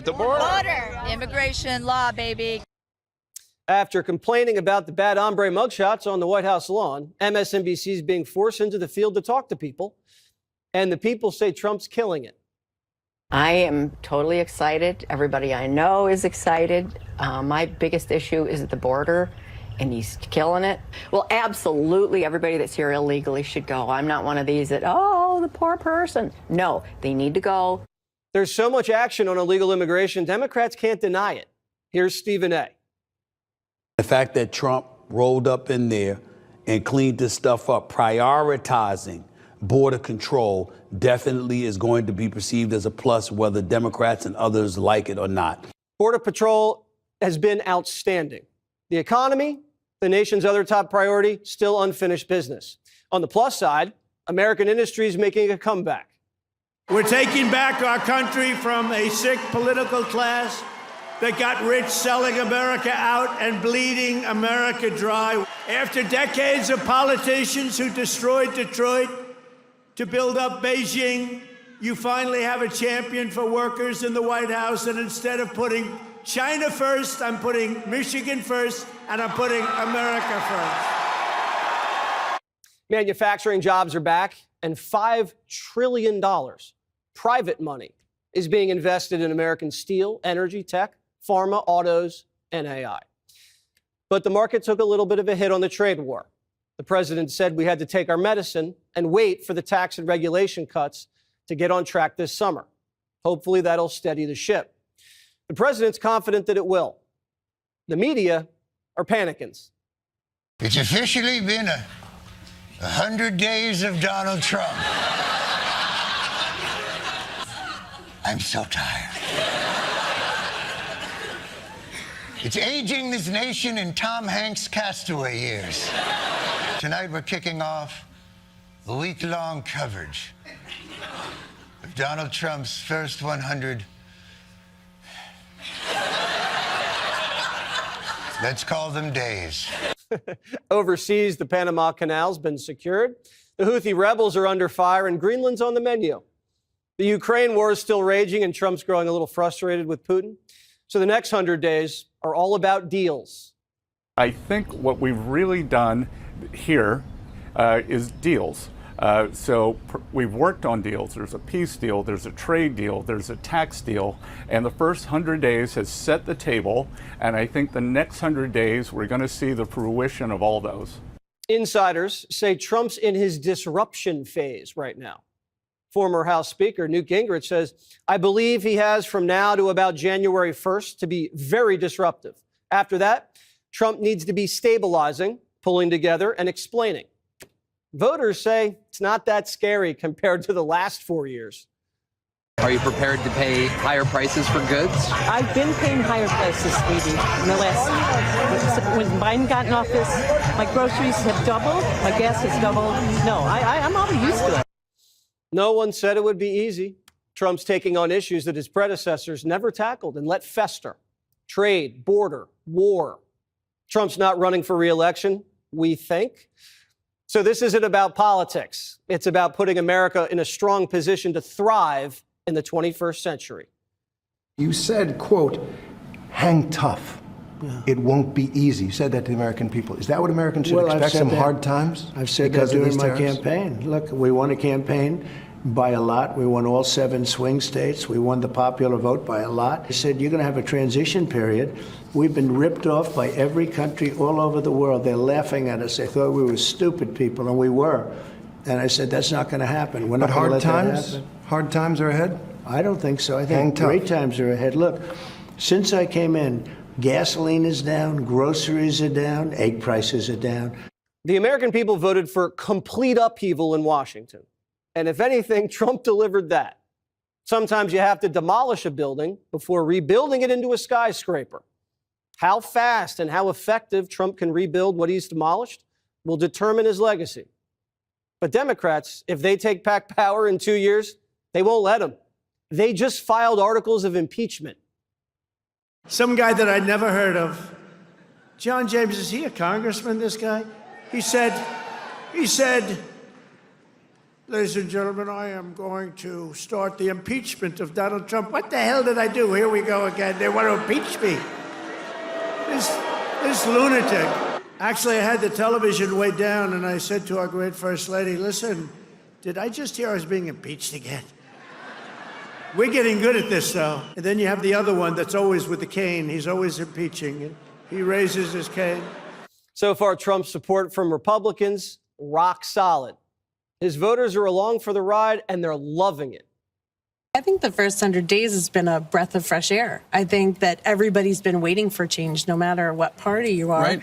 I feel that the change is undeniable. And so this is the first 100 days. I can't wait to see what the first 1,000 days. 100 days of history is in the books, 100 days of political shock and awe. President Trump fulfilling his campaign promises, implementing the Make America Great Again agenda at a record pace, all while battling the Washington, D.C. establishment, the institutionalists, better known as the swamp, the legacy media mob at the same time. Pathetic Democrats, that party, every step of the way. And tonight, the president was in Michigan for a massive rally commemorating the start of what he's calling a new golden age for America and for all Americans. Take a look. We're here tonight in the heartland of our nation to celebrate the most successful first 100 days of any administration in the history of our country. And week by week, we're ending illegal immigration. We're taking back our jobs and protecting our great American auto workers and all of our workers, frankly. We're ending the inflation nightmare, the worst that we've had probably in the history of our country, getting woke lunacy and transgender insanity the hell out of our government. We're stopping the indoctrination of our children, slashing billions and billions of dollars of waste, fraud, and abuse. And above all, we're saving the American dream. We're making America great again, and it's happening fast, too. What the world has witnessed in the past 14 weeks is a revolution of common sense. That's all it is, really. We're conservative. You're conservative, you're liberal, whatever the hell. You know what it's all about? It's about common sense when you think about it. We're for common sense. We've set all-time records for the lowest number of illegal border crossings ever recorded. Think of that, ever recorded. I'm proud to be the president for the workers and not the outsourcers, the president who stands up for Main Street, not Wall Street. Our golden age has only just begun. We are one people, one family, and one glorious nation under God. We will never give in. We will never give up. We will never back down. We will never, ever surrender. We will fight, fight, fight, and we will win, win, win. All right, let's be clear. We can spend all night doing something the state-run legacy media mob would never do, and that's list the actual accomplishments from Donald Trump's first 100 days.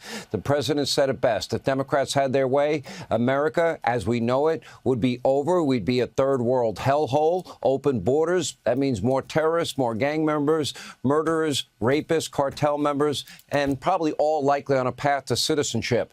America would decline into default and bankruptcy, and since the Trump-hating legacy media mob will never bring you facts, we're going to highlight the sheer difference between Democrats and Donald Trump's historic 100-day record of success. Take a look at your screen.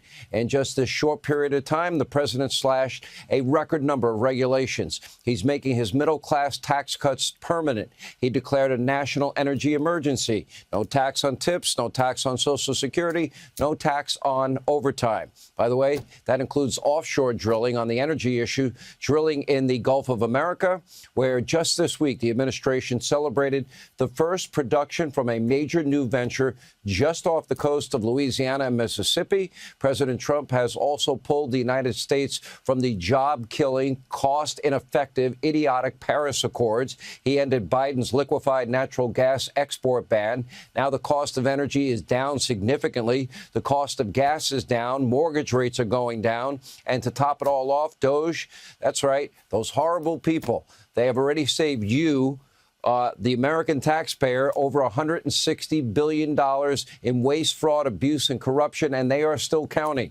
Meanwhile, 26 American hostages have been brought home. The Houthi rebels are getting pounded. Iran is getting squeezed financially, and they better make a deal or they will regret it.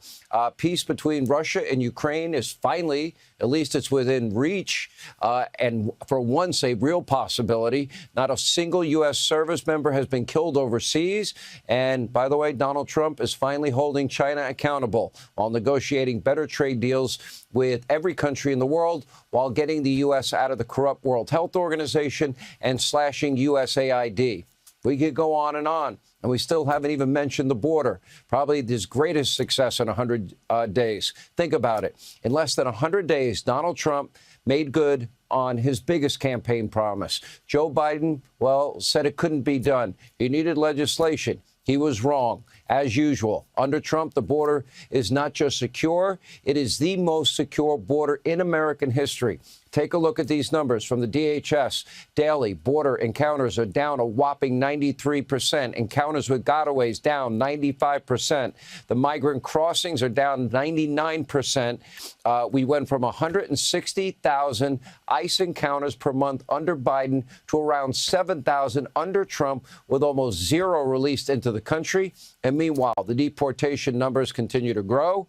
And according to ICE, they have deported over 65,000 illegal aliens in Trump's first 100 days. They've arrested another 66,000 illegals, most of which have criminal charges or convictions, including nearly 500 for murder, 1,300 for sex offenses, and 2,300 gang members. These dangerous offenders were roaming around your country thanks to Joe Biden, Kamala Harris, and Alejandro Mayorkas, and now they're getting deported thanks to President Trump. As the president said, it's about promises made and promises kept. Now, keep in mind, President Trump is doing all of this amid nonstop, unrelenting, negative coverage from a corrupt, broken, state-run legacy media mob. Take a look at this study, Media Research Center. Despite everything that Donald Trump has done, their coverage is still a whopping 92% negative, only 7.8% positive in his first 100 days. We'll have a lot more on this petty behavior from the left.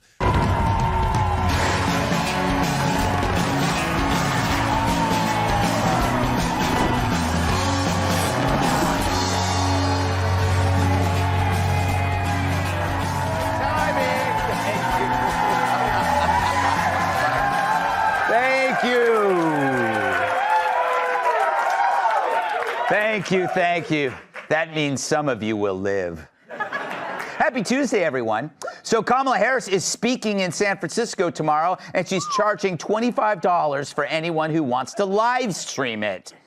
And if you don't have $25, she'll also accept alternate forms of payment. So why is this being live streamed? It's a good question. Well, it's to allow women to watch from home instead of leaving their husbands alone with the help. President Trump said he's bringing back Columbus Day after Joe Biden renamed the holiday Indigenous Peoples Day. And surprise, one Native American leader now claims she's part Italian. Oh, now they laugh. Luigi. Actor Terrence Howard says he turned down the role of singer Marvin Gaye because he couldn't kiss a man. It's the same reason he won't play Barack Obama.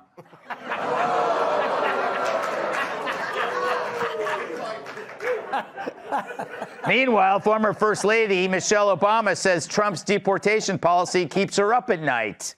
I get it. You'd be worried, too, if your husband's from Kenya.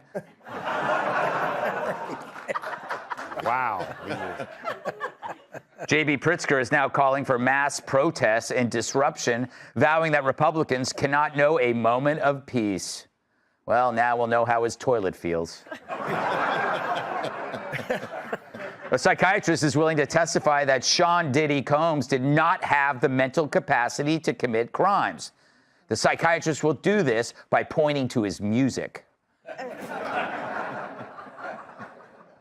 Finally, the tennis world is up in arms after a new rule stipulates that chaperones must watch players shower after matches to make sure they don't evade drug tests. Meanwhile, guess who has applied for the job as chaperone?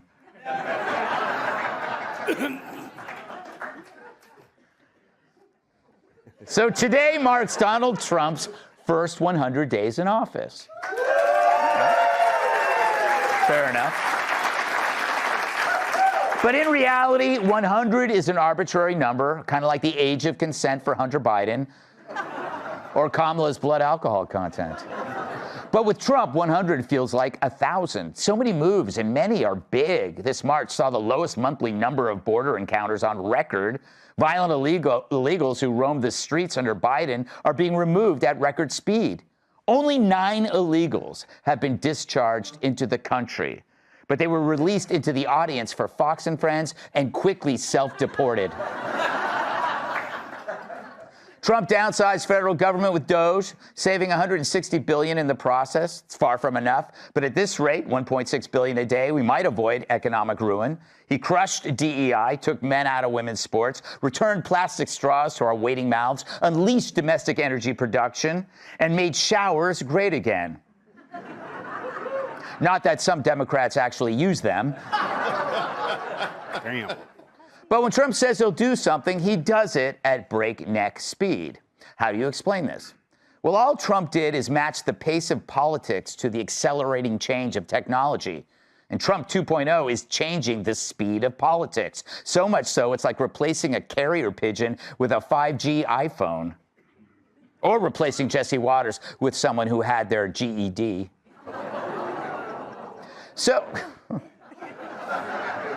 So as policies move faster than a pruned Danish through Joe Biden's digestive tract, other things will take time, like tariffs. But where's the media's hysterics now that the stock market's returned to near normal in mere days? I get it, because while Trump's rolling, Dems are polling at record lows, coming in just above poison ivy and just below anal fissures. So they resort to aping the past with no solutions for the future. On Sunday, Dem leaders sat on the Capitol steps spewing verbal diarrhea for 12 hours. They were so sad even pigeons wouldn't on them. Cory Booker emphasized moral urgency. Well, if it's so urgent, Cory, why are you the one killing the most time? I've seen homeless guys get more crap done. On one hand, he tells us the sky's falling. On the other, he's seeing how long he can go without peeing. But today, Dems are too impaired by anger and self-driven theatrics to see clearly. They're chasing the romance of resistance, embracing losing issues like the Maryland dad, as if Ward Cleaver also punched June in the face.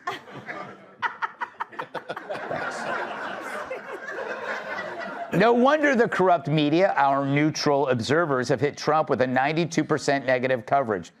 So what's going on here? Well, Trump's revealed the true battle. It's between the ins and the outs, the self-obsessed versus the selfless. Every morning, Trump wakes up to life as an adventure. What can I do today? What dragon can I slay? Meanwhile, the aging Dems still cling to identity politics. They've become consumed by the self and left the world behind. Trump, however, has no time for who he is. It's what he does that matters. He's productive, not resentful. The future is his. The past is dead. Modern leftism is the reverse. It no longer seeks meaning in the outside world. It's now who you are, not what you do, which leads to nothing but disaster. Look at the border, crime, biology. The obsession with self replaced the pursuit of solutions. Meanwhile, the solution to the Dems' problem is right in front of them. It's Trump. He's showing you the way forward, and it is forward. You need to stop looking backward, obsessing over past depressions while mimicking dead radicals.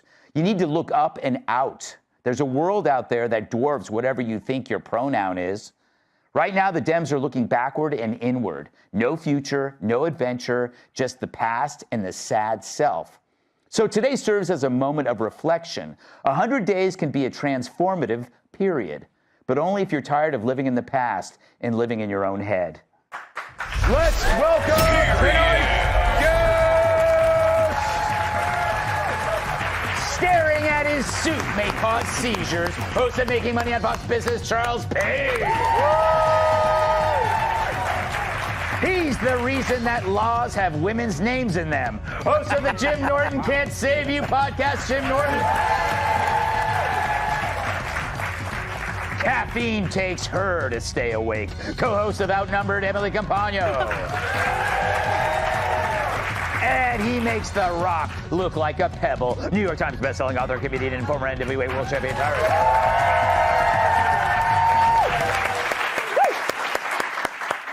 Charles, you put the pain in pain with that window pane suit.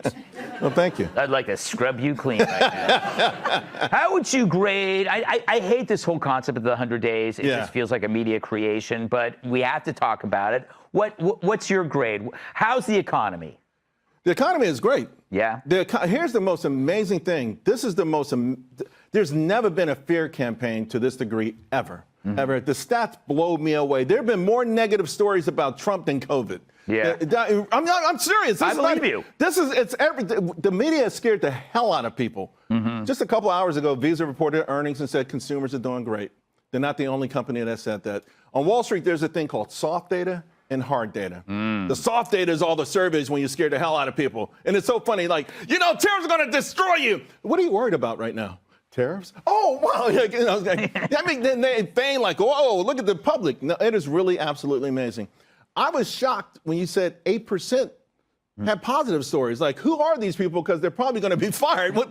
There's nothing he can do that will get positive coverage. But I'm telling you right now, I think they're setting themselves up for a big trap. Yeah. The stock market, all the things that they feign to care about these days, because before the stock market never mattered. It was just for rich folks. Yeah. Now it's like, oh, it's hurting. I've had friends who called me up. I know they're not in no damn stock market. Stop bull. Like, hey, Charlie, what's your boy doing with the market? I said, why do you care? I'm down. Get the out. I know you 30 years. Yeah. You never asked me about the market once. Get the out of here. Get out of here. Jim, I fulfilled your dream. I sandwiched you between two large black men.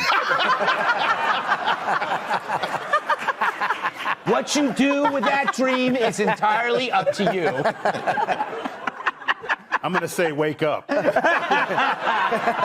I'm going to say run. Yeah. Well, this could just as easily be your dream, Charles, between me and Greg.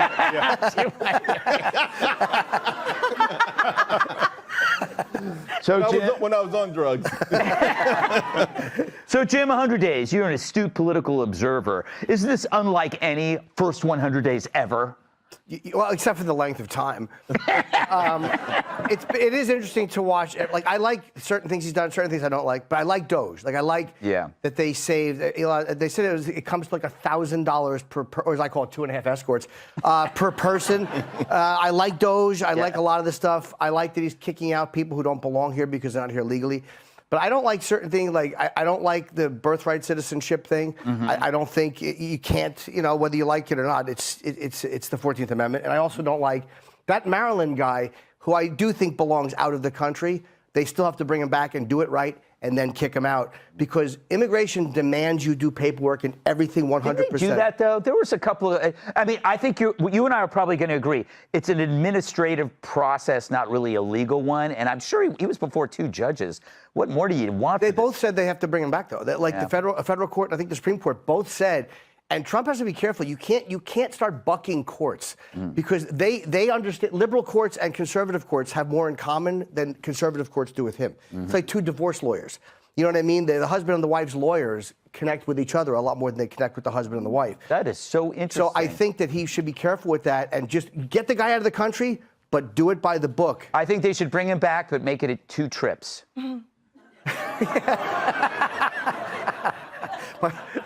I don't know what that means. By the way, he doesn't want to play Barack Obama joke. I'm going to laugh about that for 2 weeks. God, that was a good joke. Thank you. Emily, do you think it helps? Well, here's a question. Have the Democrats done anything in 100 days? I can't think of anything other than whine and sing horribly. Yes, the 100 days to the Democrats is like a complete fiction of the rest of our